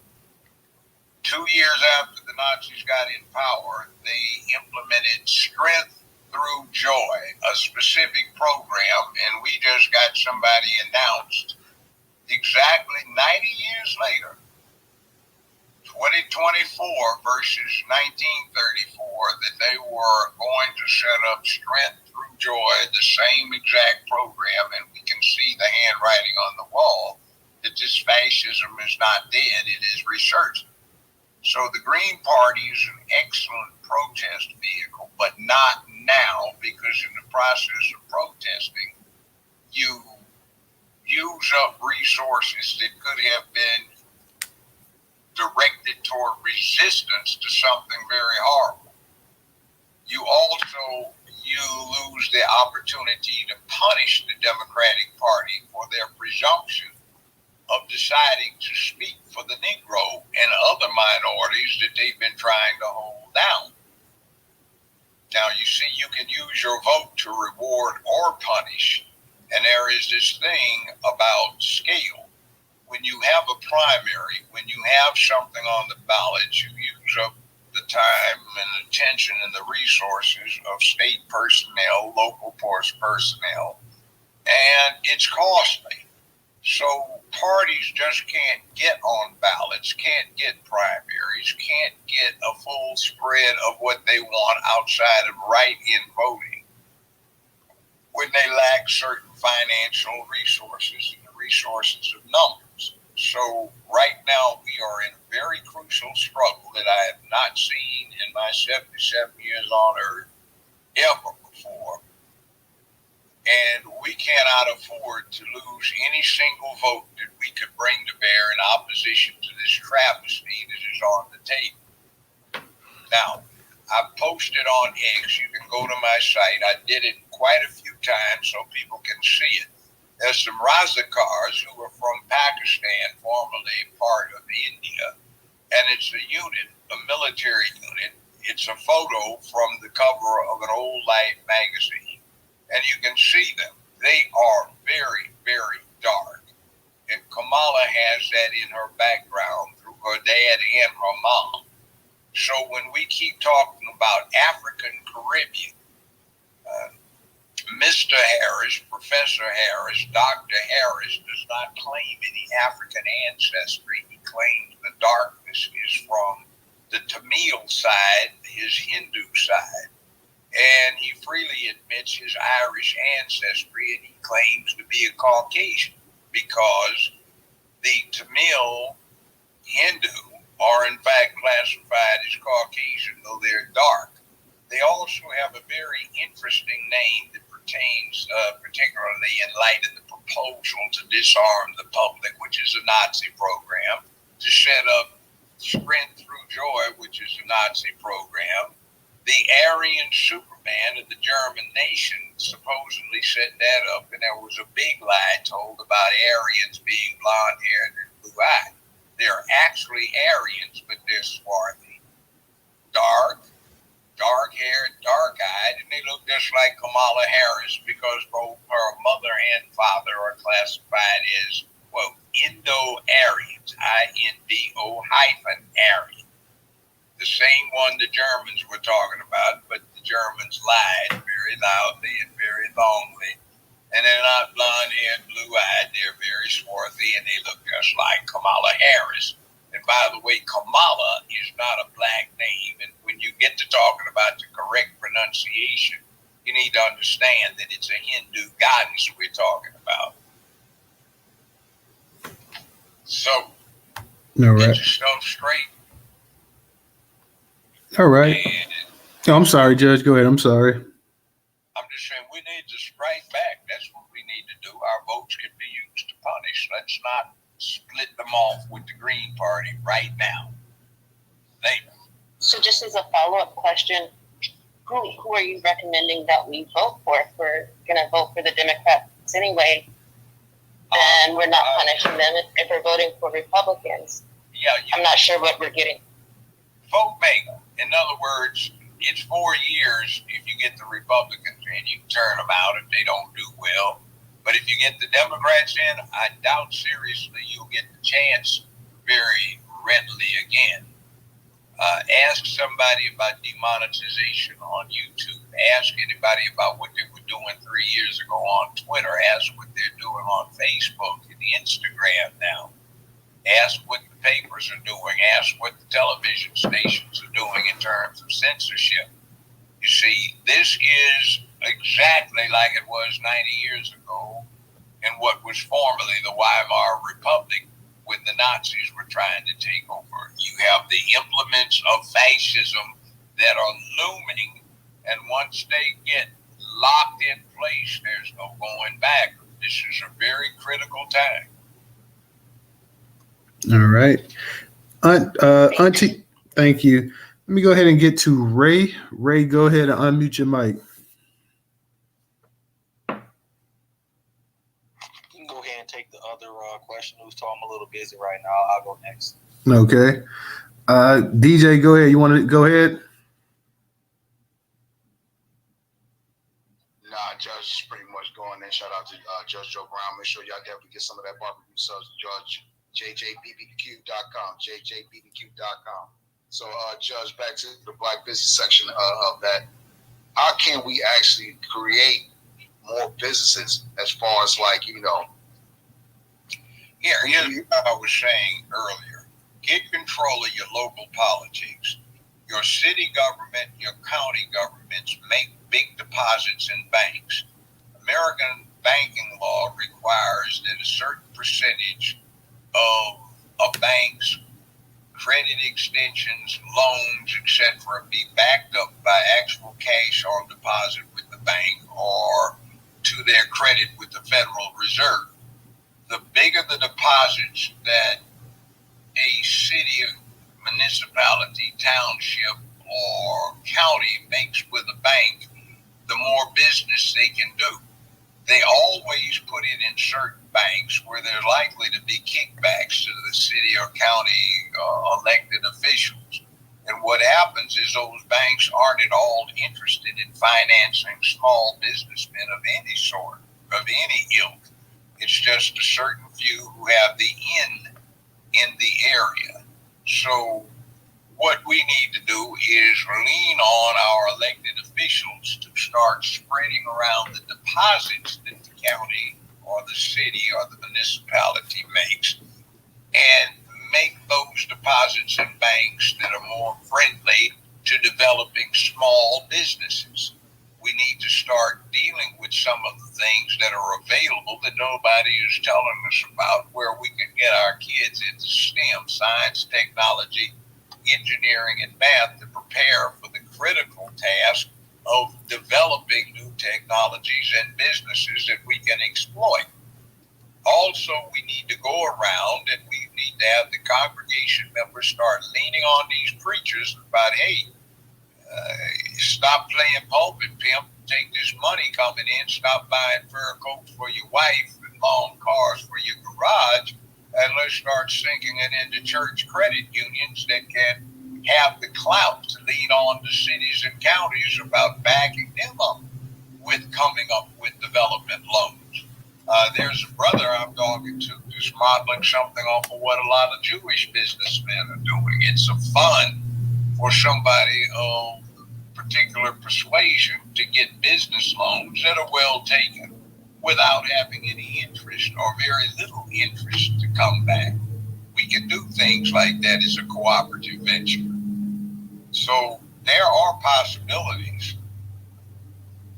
We just have to learn to recognize them. Start recruiting some of these young guys and young ladies who are coming out. They have set up to get MBAs, Masters of Business Administration.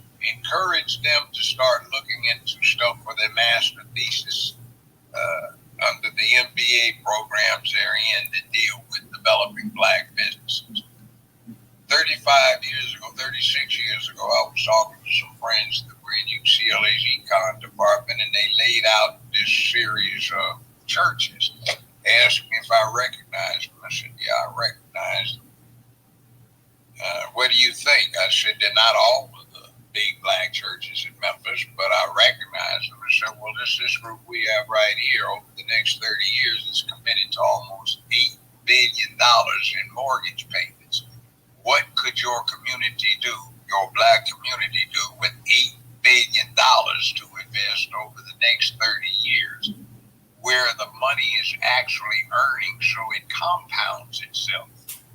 It says we can't get any economics when all that cash is tied up going through churches where it does not even employ a local secretary. It goes out of your city, out of your state, to somewhere else where it earns money. You see, we have to start looking at the resources that we actually have. You get the Hispanic community, they're Catholic. They come out, they might put pennies in a plate or a blessing, and then everybody cooperate on setting up a business and working hard at it and showing a work ethic. So 10, 15 years later, they are owning businesses, not just trying to get jobs and finding a place to stay. We need to start emulating that. It's a mindset. Remember, I said that earlier. It's a way of thinking about things. All right. Thank you, Judge. Let me go ahead and get to Ray. Ray, you ready now? Yeah, I'm gonna be real quick. Newstoter, DJ, Professor, appreciate the space. Judge Joe Bronco, it is good to speak to you again. I just want to address the topic real quick, and I apologize if I'm repeating anything you might have said, because I've been working on my homework. I came to space a little bit late on I won't say it, the N-word trinkets and the plantation voting mindset. So it seems that we have a sector within black society that no matter what and how bad things get, they are just 100% committed to always sticking with the Democrats. Is there anything that you could suggest we do to, I guess, try to wake them up, or are they just a lost cause and we need to focus on ourselves and the future, not our future, and the youth to try to hopefully rectify the situation that black people are in? Here's what I have noticed in that regard. There is a distinct change in terms of what's going on right now in the black community versus what happened 4 years ago in 2020. And what I'm seeing is that black men are drifting away from that Democratic Party line. And we have an unusual situation. We have an alliance developing between the good old boys who weren't too comfortable with the Republican Party but are now very comfortable with MAGA. We have a compatibility between those good old boys and black men. Meanwhile, the Democratic Party is trying to maximize its appeal to a certain kind of black woman. So it's kind of funny. It looks like that movie Black Panther, where at the end, the men and women of the tribe are trying to kill each other in actual hostile weapon possessed open combat almost. But something like that's going on, and I think a lot of the sisters are beginning to get the idea too, so there's hope that way. We don't have to do what's been done because we can back off. Now, as a model, go back and study what happened with John F. Kennedy running against Richard Nixon in 1960. In 1960, just about every black person in America, at least on the local level, was loyal to the Republican Party. That was the party of Lincoln. 1960, Martin Luther King was getting arrested a lot for civil rights activities. So John F. Kennedy, who was the Democratic candidate for U.S. president, called up personally the Democratic sheriffs in the South who were locking up King and the demonstrators, and he said, do me a favor. If you want another Democratic president back in office instead of this Republican, do me a favor and back off these Negroes for a little while. And they did. And the Negroes appreciated that, and they started becoming loyal to the Democratic Party. Lyndon Baines Johnson, of all people, got in, and he withdrew Kennedy's weak civil rights bill, introduced a very strong one, and he figured out a way to get it passed against the opposition of the Southern Democrats. And what he did was he cast it as a military bill, and whereas the U.S. is engaged in a life or death struggle with communism, etc., and whereas the military is the front line of defense, whereas it's been long integrated, whereas the morale of the troops is most important, etc., etc., and the base commanders cannot control the ill treatment that their troops and their troops' families receive. Be it resolved that this civil rights bill is necessary to protect the defense interests of the United States. And big 6'4" tall Lyndon Baines Johnson used to put an elbow on somebody's shoulder, lean on them and poke them in the chest and say, I told you could vote against the Negroes last year, but this year you're going to give them what they want. And he got it passed. And that cemented black loyalty to the Democratic Party. It was just in a 5 or 6 year period, this loyalty had just flip-flopped from Republican to Democrat. And it's been Democrat ever since for the last 60 years. So that could be reversed in the same kind of process. We just need to put our minds to the task of developing those ideas as how to get that flip-flop to occur. I think what's going to happen is the coalition that captured the Democratic Party, the Rainbow one. I'm not talking about gay folk. I'm talking about the Rainbow Party.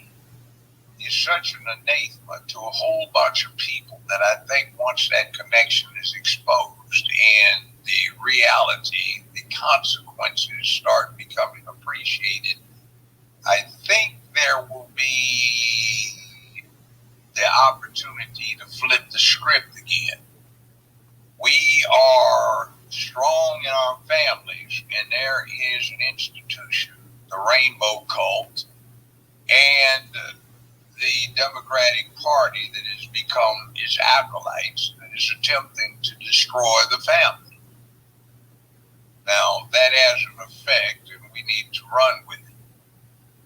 Just point it out. Don't be nice about it if you buy into it, but I suggest you check it out. So, just my suggestion is the things to look for. I'll pass the mic again.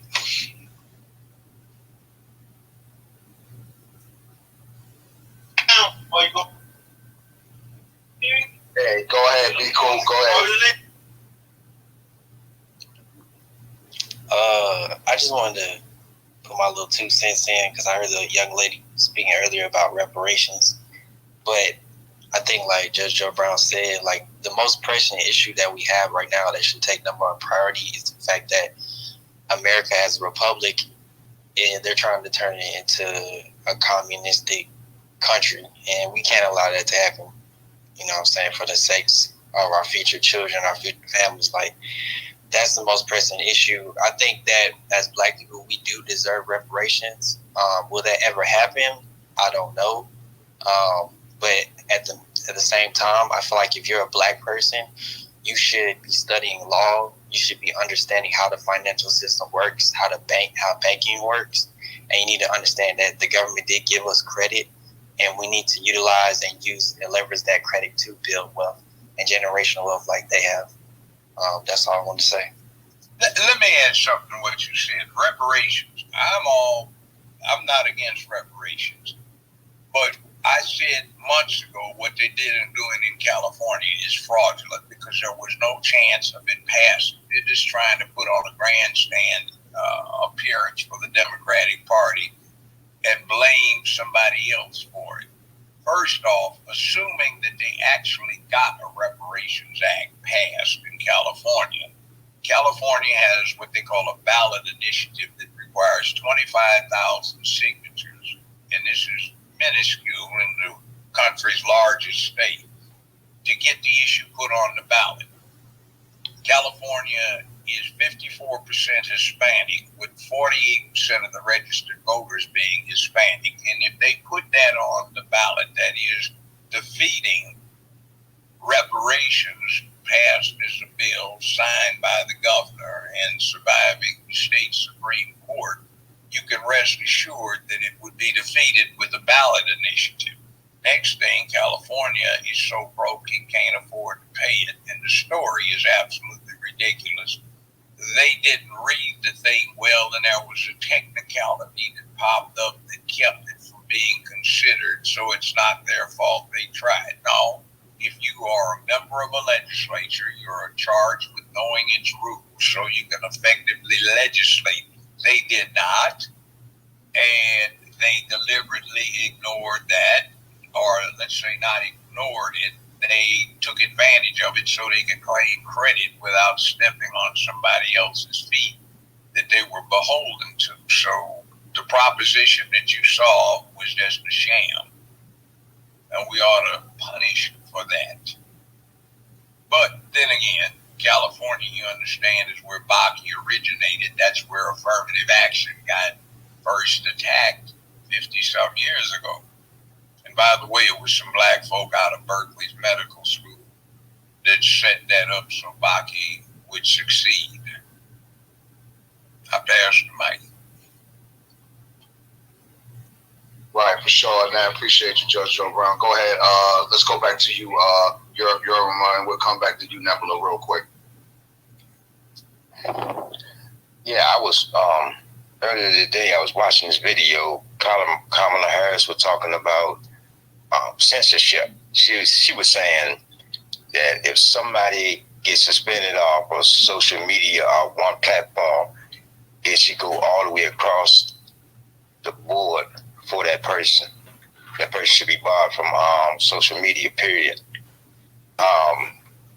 Last year sometime, I heard something about it. Them trying to make a department of disinformation. Because if she get in office, I'm pretty sure that she believe that she's going to push for that type of department to be open. And that's not going to be good for a lot of people. Did you hear what Walz came up with? He's made statements. He says freedom of speech should not be completely free. Disinformation should be suppressed. So who gets to determine what's disinformation? See, there you go. That's what I'm talking about. This is what happened to me on Facebook. I had the maximum number of, what do they call it, friends, not followers on Facebook. But I never posted anything. I just had the account so I could read what people sent me. The Facebook. But they banned me permanently because they did not like what I was saying on X. There you go. Suppression. Yeah, I may be able to help you with that, Judge Joe Brown, because I actually been tagging you over on Facebook, but now I know why you don't respond. So that makes sense, but I think I can help you get your Facebook account back. So, yeah, with that being said, Nebula, Yerma, Mark Zuckerberg has been in court so many times for suppressing information, not disinformation, but suppressing the information. He just got in trouble again with the DOJ, and he in court. And every time he go to court, they don't even press this joker on the right question. I'm a technical person. You ain't asking him the right questions. Ted Cruz and all these other jokers, you know what I'm saying? That's on the Senate panel. We need some better representation that's willing to dig in Mark Zuckerberg's tail. You know what I'm saying? Because he done a lot of evil stuff to a lot of people. When the DOJ forced him to apologize to that family of the child that took their life because they were being bullied on Facebook, man, he barely even wanted to apologize to him. He only did it to show face, man. So we all really should just get off Facebook. So when someone else also answered or asked, where can we go? We got a multitude of Black American-owned platforms. It's our own Black network. We don't have to rely on X or a Facebook or Screw2. We really have our own platforms, and Newstoter is one of those platforms. You can come up to Newstoter, 30,000 articles up there. You could comment on the articles. You could dislike them, like them. You know, we could be amongst ourselves and not even be over here. It's funded socially. Make sure you follow Funded Social. Get over there. Shout out to Black Majority. We got our own thing. You can go live over there. We can be amongst each other to talk about politics or popping issue. What's the difference? As long as we're doing it on a Black platform. Go ahead, Neville. Well, let me add something. I'm back just to let y'all know too, but go ahead. Let me add something real quick that the way they got civil rights laws passed the Supreme Court was because of the Commerce Clause. Anytime anything impacts interstate commerce, or more modernly, also communications in any way, then the national government can get involved. And if you discriminate and restrict commerce or communications for an improper reason, such as violating somebody's First Amendment right, you get busted. Every time Facebook, Instagram, whatever it may be, tries to censor, like Zuckerberg was doing, they run afoul of the Commerce Clause, and nobody goes after them. They have a monopoly on what they do, so there's an antitrust thing that's also tied up with the First Amendment. There is also this. They have a federal license from FCC in order to broadcast, because we use our cell phones, and there are interchanges that go on involving electronic communications that are certainly interstate, if not international. So that gives more jurisdiction. And the same thing that came up in the 19th century about public utilities applies exactly to this. These entities become a public utility. Now, further, if anybody's thinking about this, about 6 years ago, you remember when Trump was on Twitter and he was blocking these people who were bad-mouthing him. Well, that was carefully calculated to set up a federal case, and it went through federal court, and it got to the appellate level, and the federal appellate court ruled, and Trump did not appeal it because it was a wise thing. It gave him what he wanted. They said that because Twitter was a public forum, he could not block anybody replying to him. He could mute them so he didn't hear them, but he couldn't block their participation because it was a public forum. That is the soapbox from which First Amendment rights, the most important aspect of the Bill of Rights, free speech, that's where it is exercised from. So all I did was just throw out some ideas, so if anybody's thinking, you can go after them. And if you want to get the context, remember the cases out of Colorado where somebody refused to make a cake for a certain type of couple, and that obviously just impacted 2 people, 3 people, but it wound up in front of the U.S. Supreme Court. Another case, a woman refused on religious grounds to deal with setting up a program, a wedding program for somebody, and she got in front of the U.S. Supreme Court.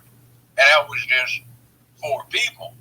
So when you have tens of millions of people, and certainly interstate communications are impacted, it's not private where they can do anything they want. They can't under American law. It is a matter that somebody just needs to take up. So guys, put your heads together and set somebody up and do this. Now, I pass the mic. All right. We're going to go ahead and we're getting towards the end of the broadcast. We're gonna hit the last 3 speakers up. I see we got a new speaker. The Great, did you speak already? Trust you. I just saw you came up. The Great, did you already speak? No. Okay, you go ahead. I'll get to Trust You, and then Nebula will get to you since you already spoken, and that's gonna be it for the night. But go ahead, The Great. What's going on, Judge Joe Brown and Newstoter? What's up now?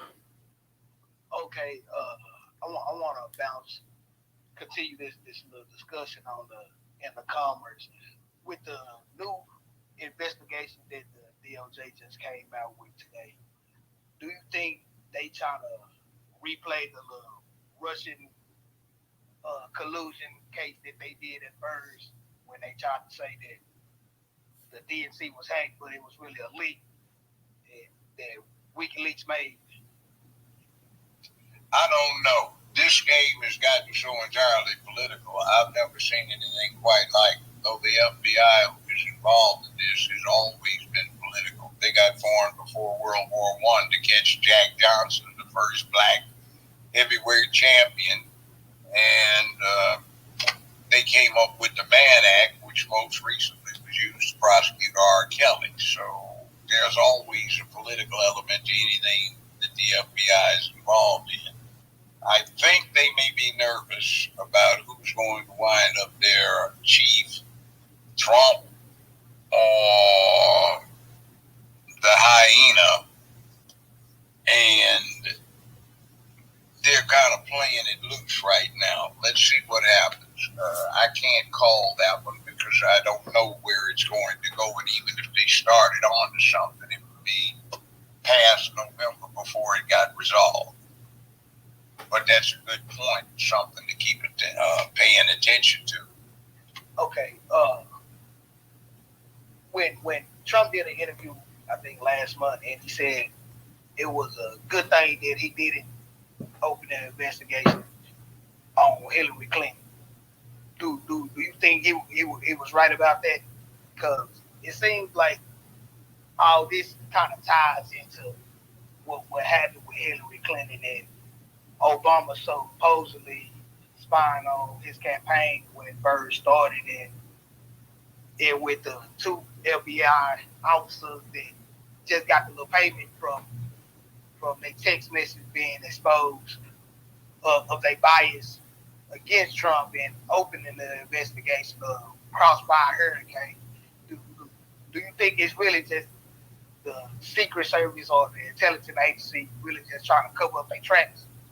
No, but I think it's going on since I got an opportunity to read the downloaded 3 laptops of Hunter Biden. Not one. See, the press is lying to you. It wasn't 1, it's 3.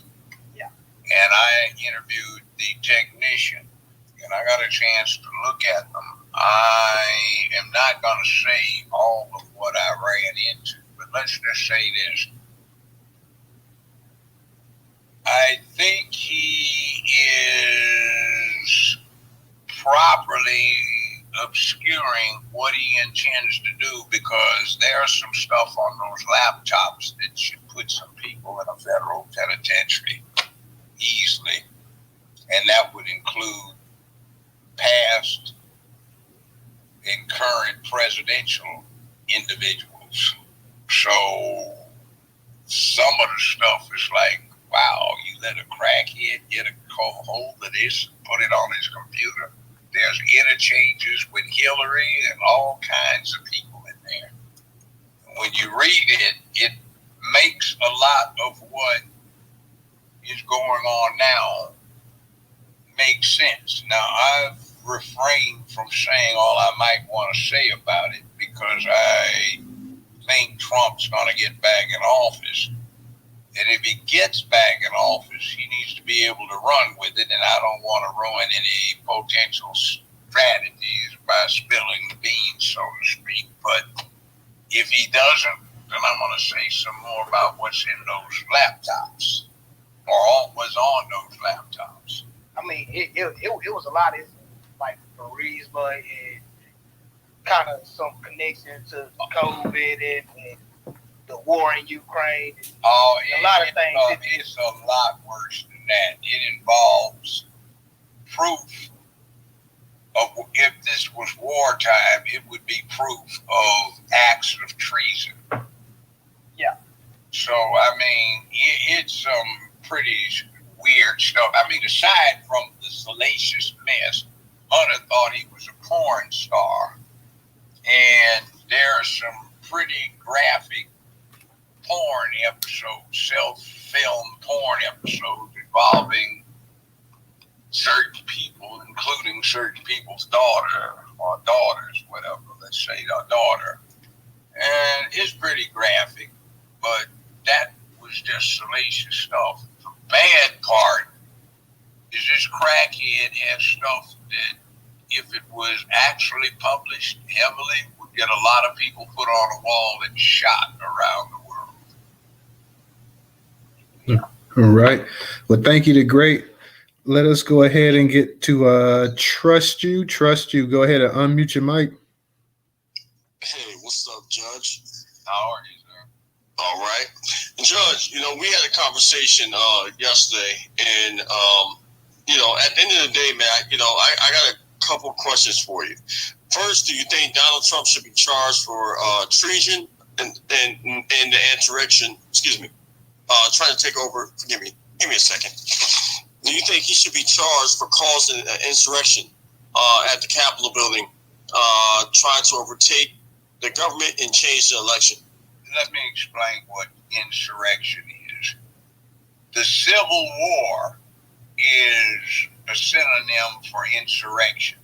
The Constitution says that the protections of the Bill of Rights shall not be abridged, essentially, except, not what became the Bill of Rights. It wasn't in the Constitution itself. It only in two instances. One is invasion, the other one is insurrection. An insurrection is a civil war. 180 people committing misdemeanor trespass and vandalism in the Capitol building is not a civil war. No how, no way. And what Trump said and did has been permitted for the last 200 years by many cases from the U.S. Supreme Court. So having a peaceful transfer of power, and keep in mind, this was not a peaceful transfer of power. People actually died in the result of this insurrection. And yes, it was a federal. Okay, well, they tried to kill the vice president. And so my question is, why let me tell you what happened. There's a thing called the Confidence in Elections Act of 1877. It is good law. As a matter of fact, when this disturbance occurred, it was the next thing on the House agenda. It was supposed to come up. Pelosi tabled it. What it says is if there is an apparent lack of confidence in an election, the vice president shall not certify the proposed electoral results of the Electoral College, but shall instead cause the appointment of a 15-man committee, 5 from the House, 5 from the Senate, and 5 from the U.S. Supreme Court, etc., etc.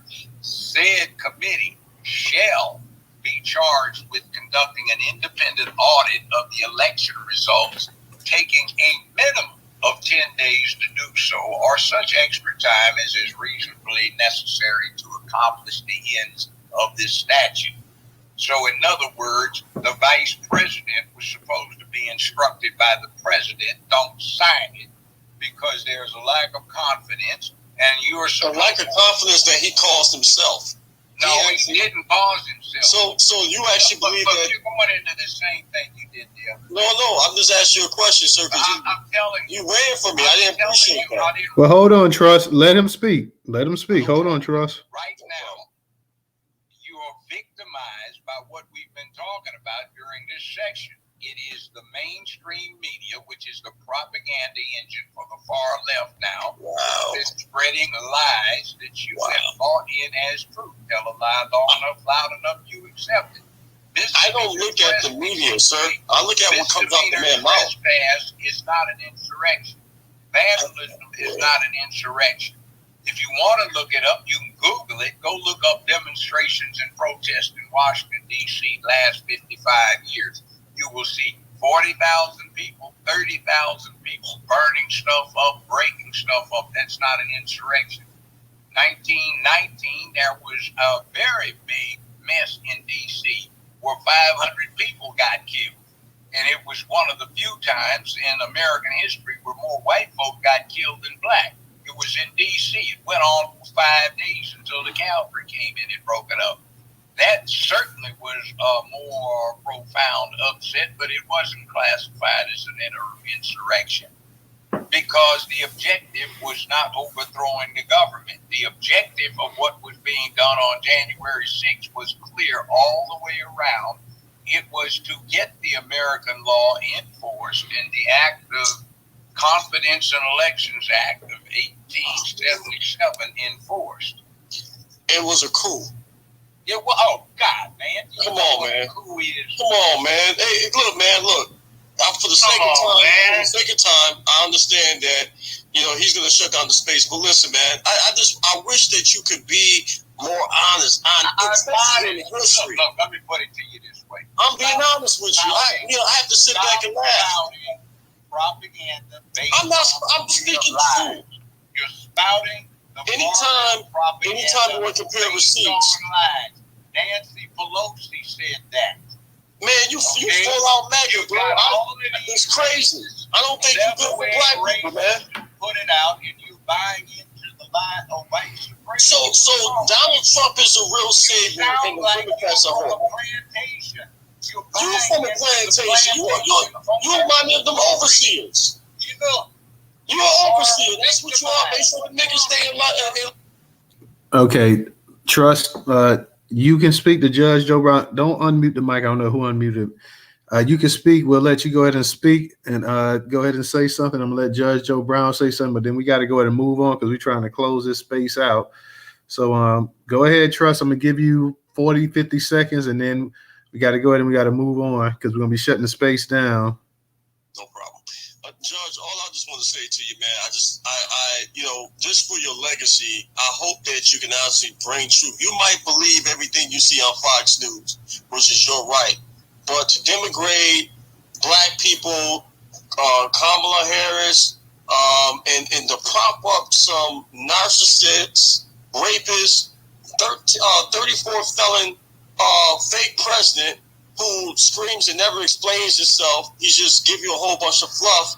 Okay, it's just sad. I don't feel that you're good for black people, and I think people should be able to make their own decisions. Well, Trust, I want to ask you a question real quick, Trust. Like, what made Joe Biden so great? What made Joe Biden such a hero? I mean, I hear you talking about Donald Trump, and I didn't vote for either one last time, and I'm not going to vote for Trump or Harris in this election coming up. But what makes Kamala Harris? What made Joe Biden, who had all kind of laws and stuff that crippled and hurt black people in this country, who said all kind of racist things about black people that the Democrats just gave a pass to?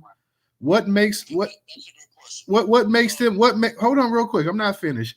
What makes them so great? What makes them so much better than Trump? Because to me, I'm gonna be honest, and I know Judge Joe Brown has his opinion and he's entitled to it, and so are you. I don't see much difference between either party, to be honest. But I mean, I'm just trying to figure out what makes because a lot of black people say this, like, if you don't go along and go along with what the Democrats are saying and stuff like that, then you're MAGA and you anti-black. And then I even heard you say about him doing something against black people. Then you brought Kamala Harris. Kamala Harris was just asked the other day about whether she was black or not, and she froze up like a deer in the headlights. So what exactly makes voting Democrat? Because growing up, our whole family voted Democrat, and we was told that early on, like, black people, we vote Democrats. This was in the 80s, little kid, elementary, they was telling us that. So growing up, we thought, okay, well, black people naturally, they vote Democrat, this and that.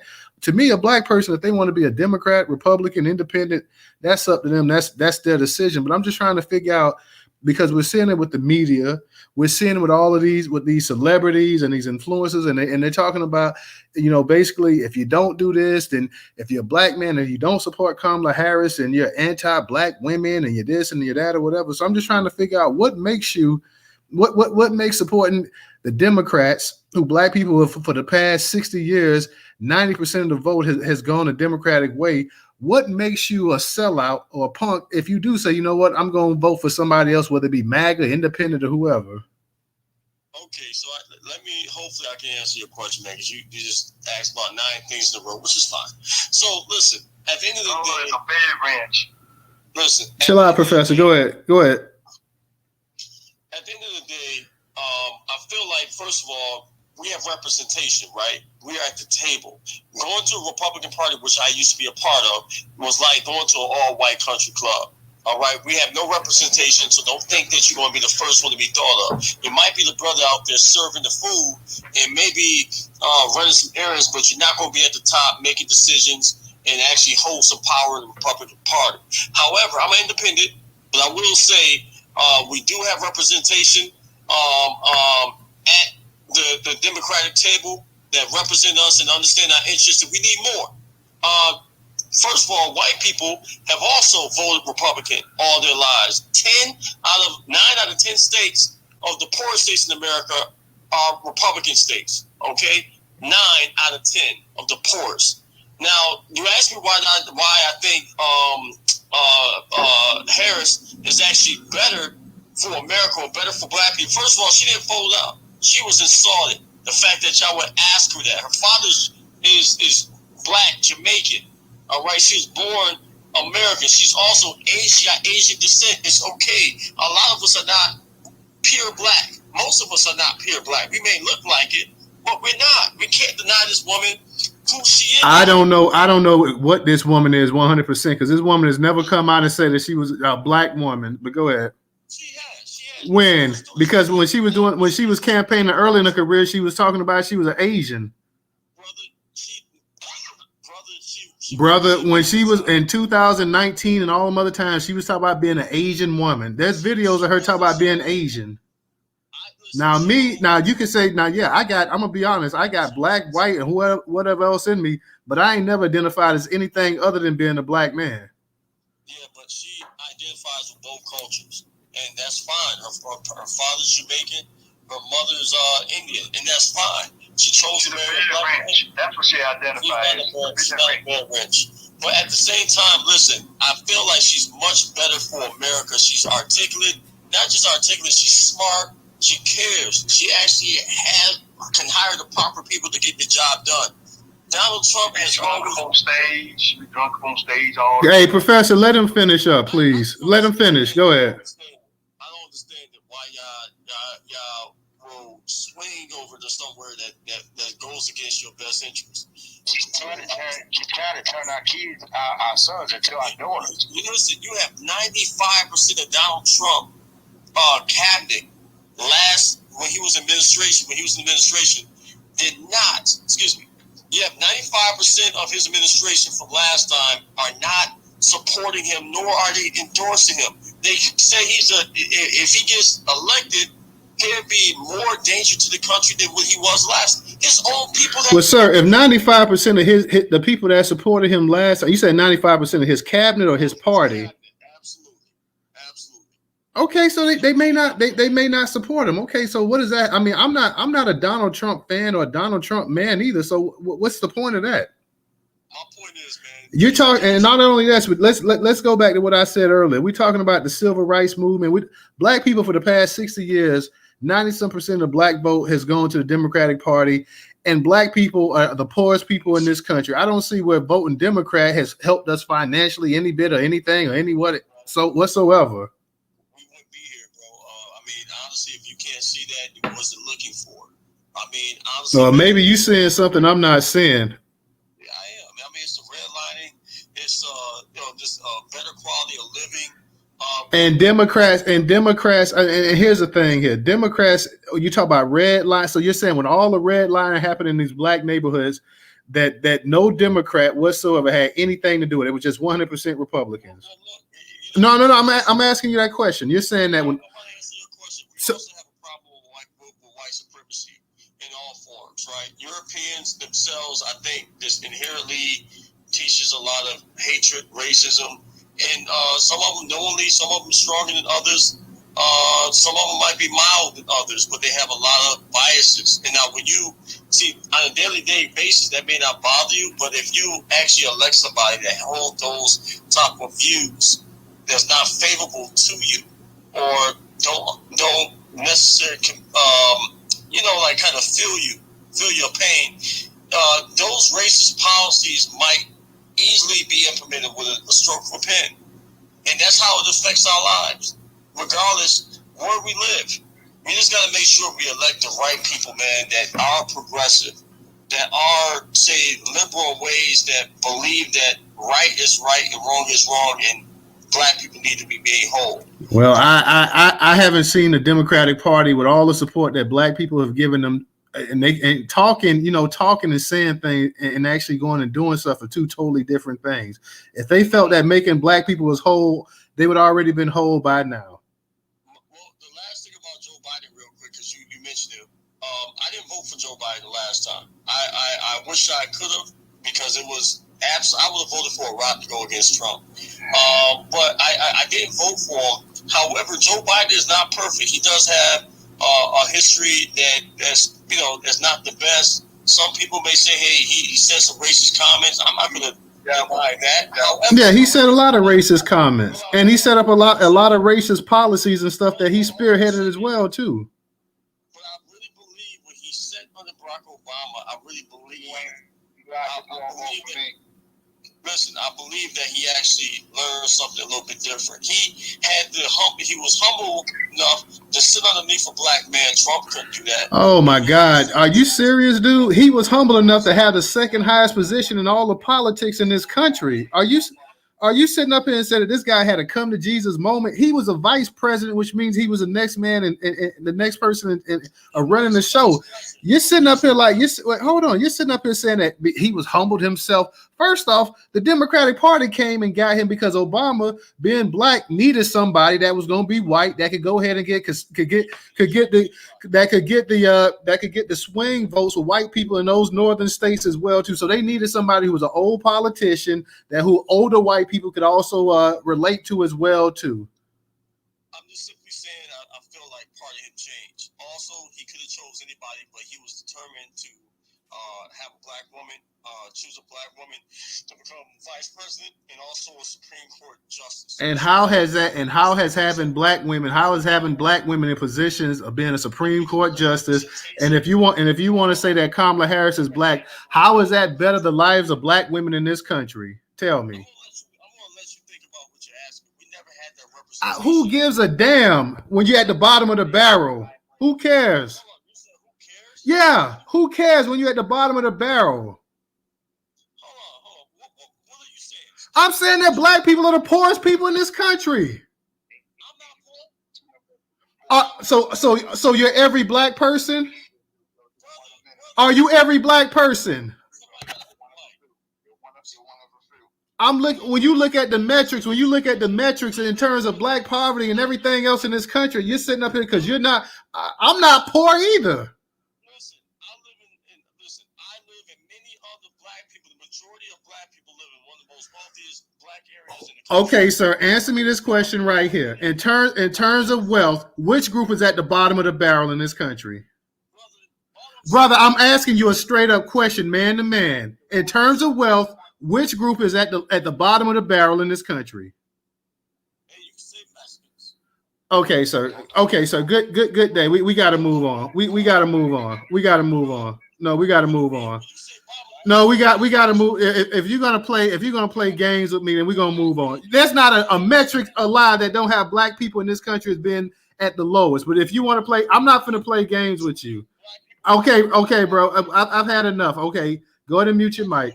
Mute your mic, because I don't know what you're talking about. Gentlemen, might I make a remark here very quickly? Go ahead, Judge. I said earlier when you asked me for any of the trinkets, I said it wasn't anything specific. It was a mindset. You see what I mean? We're getting the mindset. Amen.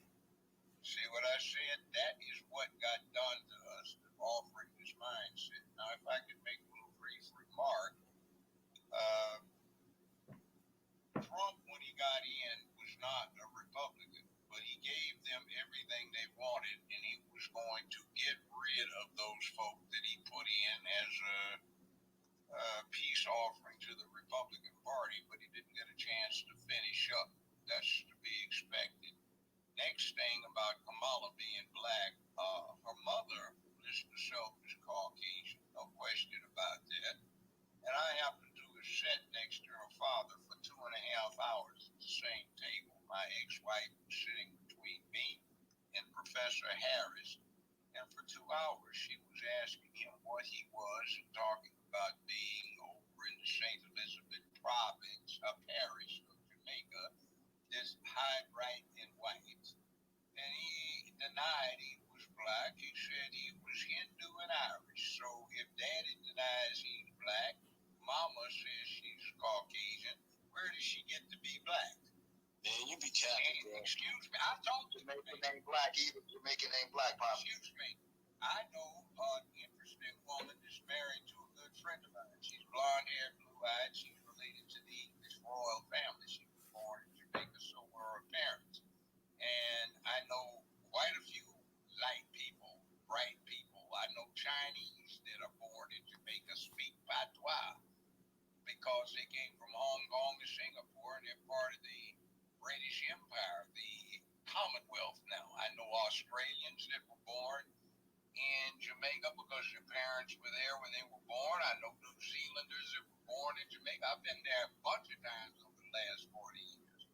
I've been the guest of the government quite a few times. I've met a lot of people. I've met Nigerians who were born in Jamaica. I've met Indians, and I've met Pakistanis who were born in Jamaica, and they speak patois. If it ain't gonna be all that, man. And they are not what you were saying. See, that's a myth. That's ignorance, son. But he denies being black. So Daddy denies being black. Mama denies being black. Daddy castigated daughter for implying that all Jamaicans are heavy dope smokers. He also jumped her for trying to interject race-based politics and telling a lie about what she was. He wrote an article or two on his own since he's a professor. So, yeah, where did you get your information from? I got it from the source. So where did you get yours? Man, you sound like you got Hey, chill, DJ. Hey, I got a birth certificate. I got a birth certificate. Give me some proof. Okay. Look at the birth certificate. But you don't even get what I said earlier. I heard about everything the you said, worst Judge. thing that got done is a trinket. Judge. Not a trinket, but was getting people, the Democratic Party, through the news media that they control. Put your mindset inside your head. That's the worst thing that they did to us, is people to think like you, unquestioning, where everything you've said is what you believe. I know one damn thing. I don't believe in much. I have opinions that are subject to modification upon acquisition of better information, data, analysis, experience in life. But you believe, and you see people can believe that the earth is flat and you fall off if you go too far. Or that the sun goes around earth instead of the other thing. All kinds of beliefs can be crazy. Kids believe in Santa Claus. So you're telling me about your particular beliefs, and you're talking about white supremacy, but everything you're saying is straight out of the white supremacist playbook. So you believe it. So what does that make you when you find black folk have an enemy, aka white supremacy, but everything you quote believe unquote is from the same white supremacy? What is that? Isn't that a little bit odd? I don't know, man. Hey, Judge, we gonna move on because we're trying to close this space out. So I'm gonna go ahead, we're gonna go ahead and move on to the next speaker. And matter of fact, Nebula was gonna be the last speaker. Next speaker, man. I just want to tell him, look, this ain't the last time we're gonna talk. Let's have a real conversation next time, man, because I'm just not with the bull crap. Okay, Trust, but yeah, we got it. But yeah, you hogging up the space though, so you got to go ahead and you got to mute your mic. It's all right. Luther Vandross, you know what I mean? Kamala not black. Yeah, okay. Man, y'all crazy, man. All right. Let me go ahead and get to I gotta say one thing real quick, and you just move on. Hey, real quick, because I'm trying to close this space out. I got you, said people died on January 6th. I say, show me the body, bro. Go ahead, though. Yeah, she was laying down and right outside the door. Yeah, I'm trying to move on because we going to the next speaker. So we're going to the next speaker. I'm gonna give everybody up here because Nebula, I was gonna have you be the last speaker, but we had a couple people that came up here. Host, don't bring anybody else up here because we're trying to close this thing out for the night. So Nebula, I'm gonna give you, since you spoke a bit, I'm gonna give you 2 minutes, and then we got to go on to the next speaker. Nebula, are you up here? Total, your phone breaking up, bro. It's breaking up. Yeah, I couldn't hear nothing you just said. Hold on then.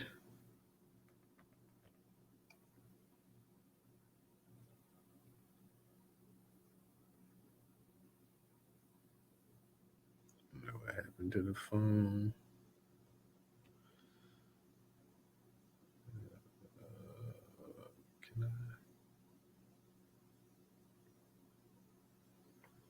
Hey, can y'all hear me? Connected to your phone. I'm looking at it right now. Well, you had the same problem last night. I know I had your phone. It's perpetual.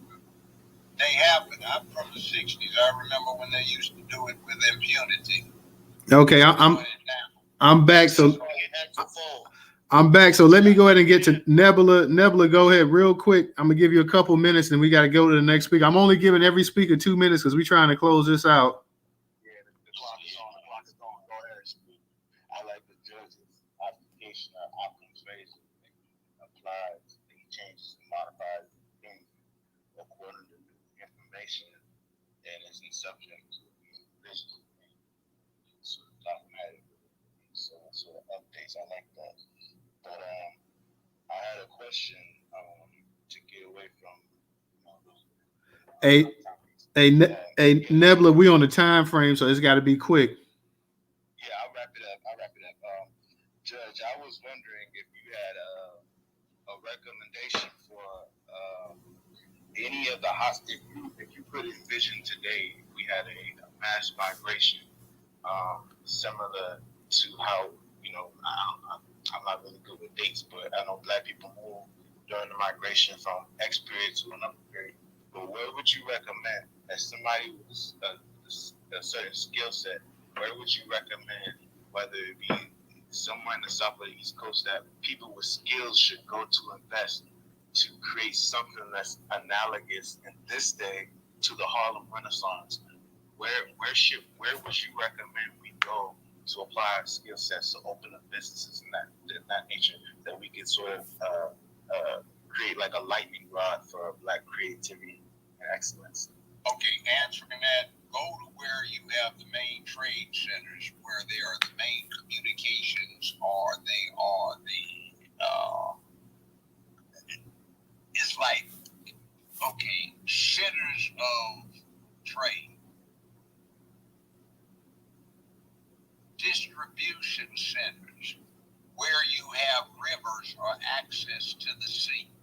Go there, and before this century's going to be out, a lot of things are going to be flowing through. See, where you have a distribution network, because of the way things are laid out right now, in the next 35, 40, 50 years, those are going to be the big centers. Migrate there, set up, take control. There'll probably be areas in the South where you're not going to be a minority. You can bring in fresh blood and insight and take over. That's why I would suggest you go. Hey, Nebula, we gotta go to the next speaker, but appreciate you tonight, Nebula. Let me go ahead and get to Rashonda. Rashonda, go ahead and unmute your mic. Peace, family. Can you hear me? Yes, I can. How you doing? Pretty good, thank you. Peace, power, reparations to my family, Judge Joe Brown. I love you. I support you. I'm gonna get that sauce too. I would like to say, I don't speak in spaces often, but I do listen a lot. And I really appreciate how Judge, on multiple occasions, has repeatedly spoken the truth about Kamala Harris's lineage. She is not a Black woman. She is trying to cosplay as to pander to our vote. I feel like the brother that came up, trust you, whatever your full profile name is, and you came off very disrespectful to my elder, Judge Joe Brown. So the only thing I really have to say, because I don't care what you believe in, I don't care about your thumbs down, I really just want to know where your people from, because you don't sound like us. You don't feel like us. Nigga, whenever y'all got somebody saying they don't sound like you, I'm black as you. Hey, don't be calling nobody knack up here, man. Chill. Go ahead, sister. Go ahead. You got it. I just feel like double mute. All right. It should be on now. You can hear me? Yeah, we can hear you. Okay, I just feel like the way he spoke to Judge is disrespectful, and in our culture, we don't really move like that. I feel like he is tap dancing a lot. He feels like a shill, or he feels like a tether. Either one. I just know that somebody trying to get us to vote for people who have done nothing but cause harm to us, and they're not hiding it. It's like, yo, what's your angle, bro? So that's it. The judge disrespected me pretty harshly yesterday, so Hey, I'm about to remove you from speaker, man. If you come off that mic one more time, okay? But let me go ahead and get you. Thank you, Rashonda. Thank you. Let me give a shout out to Coach TP for the contribution on Cash App. Let me go ahead and get to the international show off. Peace. Can everybody hear me? Yes, we can. Go ahead. Okay, so the topic of the plantation mindset, like I'm like extremely frustrated with these type of Negroes, like this guy Trust, who, even like we have people who aren't shield, aren't from other cultures that look like us, that's from our lineage, that just got this plantation mindset that already exists, that already always existed since the plantation. So, who cares if someone's black, even if they're from our lineage? Who cares if they're black and they're in a high place like a judge on a Supreme Court, or someone, even if that person is the president of the United States? Who cares if they're black, if they're not going to do something for their own people? If they're going to prioritize everybody else over us? Who cares? We're not voting for symbolism anymore. We want people to come and get in place to do things tangible for us. We're tired of waiting. It's our turn. Everybody's been in front of us for 400 years. So it's our turn to get what we are due. So anybody coming up here talking all this crazy stuff about, what's good for the country and all the environment, all this bullshit, it ain't got nothing to do with black. Hey, don't curse, but go ahead. Some kind of punishment, some kind of consequence. Because I'm tired of it. We need to learn it from them, even if they're from our own land. All right. Thank you, International. Thank you. Let me go ahead and get to Be Cool J. Be Cool J. Go ahead. We'll give you a couple minutes. All right. I just want to say appreciate the host for letting me come up and speak. Appreciate you, Judge Joe Brown, for dropping the knowledge on us. And I just want to re-emphasize real quick that if you are a Black American in this society, you need to be studying the law. You need to know your rights. You need to know how to enforce your rights, because it's important. Look into the Truth in Lending Act. Look into the Fair Debt Reporting Act. Understand UCC codes. Understand how contracts work. You need to understand banking. You need to understand finances. We over here complaining so much about reparations. We need to know how to go get it for ourselves and enforce our rights. We have so many rights protected, given to us in the Constitution, in the law, that you aren't even aware of. So appreciate y'all. Shout out to y'all. Y'all have a blessed night. All right. Thank you. Be cool. Now, Larry, you came up here and I wasn't going to let anybody else speak. Did you want to say something? I'll give you a minute and then we're going to go to Larry's going now. So, okay. All righty. Well, Judge, is there anything you'd like to go ahead and add before we go ahead and close this one out for the night? Well, only thing I'd add is just think about it. Do what you're going to do, but think about it. Don't get caught up in the machines. Be careful where you get your sources of information. You might find, when you get into that, You low again, Judge. You real low again. Okay, you might find when you start analyzing your sources of information that you're getting them from your enemy, your worst enemy. So be careful. Just think carefully and be objective about what you do. You can vote as you wish, but remember, this is an unusual election. I have been around for quite a few presidents, paid attention for quite a few, and something is very different about this election cycle, unlike any other that I have been through. So be careful, pay attention, stay on top of things, and don't believe, have an opinion, and work on that opinion. Don't be afraid to let it change. Don't be reluctant to change it if you think it is an objective necessity. Now, with that said, thanks for having me. I enjoyed it. And the guy that came on, my remark on that is, I said one of the most dangerous things is a mindset that's been put in our heads. And you saw it. I believe. We're not in church. We're not passing a collection plate. We're dealing with our political realities, and we cannot afford that. So with that said, hey, have a great time.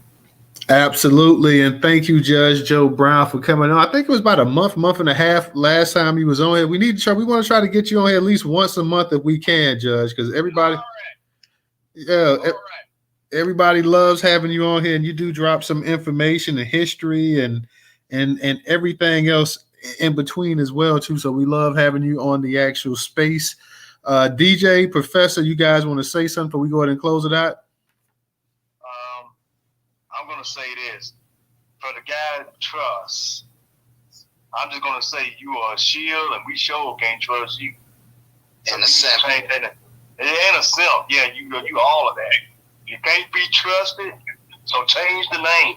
Please. All right. For my brother DJ over there, the next space is up, y'all. The next space is up. Y'all make sure y'all it's going to be part 2 with DJ and Professor and the late night crew, guys. So y'all make sure y'all go ahead and head over to the late night space. Part 2 is about to begin. DJ, what time you finna start it up? In a couple, right now or whatever. I just want to say, just to close out on trust. Yeah, Show Me the Body, Ashley Babbitt, even the white folks broke down that was fake. So they saying it, you got to show me the body, because that's what we roll with in the hood. He ain't dead till he dead. You know what I'm saying? Keep it real. You know what I mean? And with that being said, that questions you asked Judge, he already answered it. You got to come up here early, man. All right. So on that note, guys, we're going to close it out. We'll be back Monday. We'll be back. So everybody be safe. Have a good weekend. But check out the late night space too with DJ. And special thanks to Judge Joe Brown. As always, y'all make sure y'all get that barbecue sauce.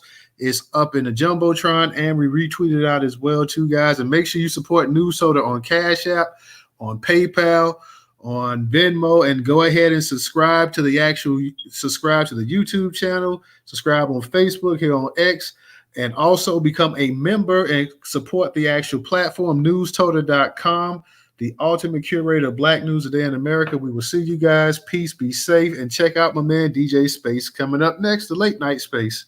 Peace.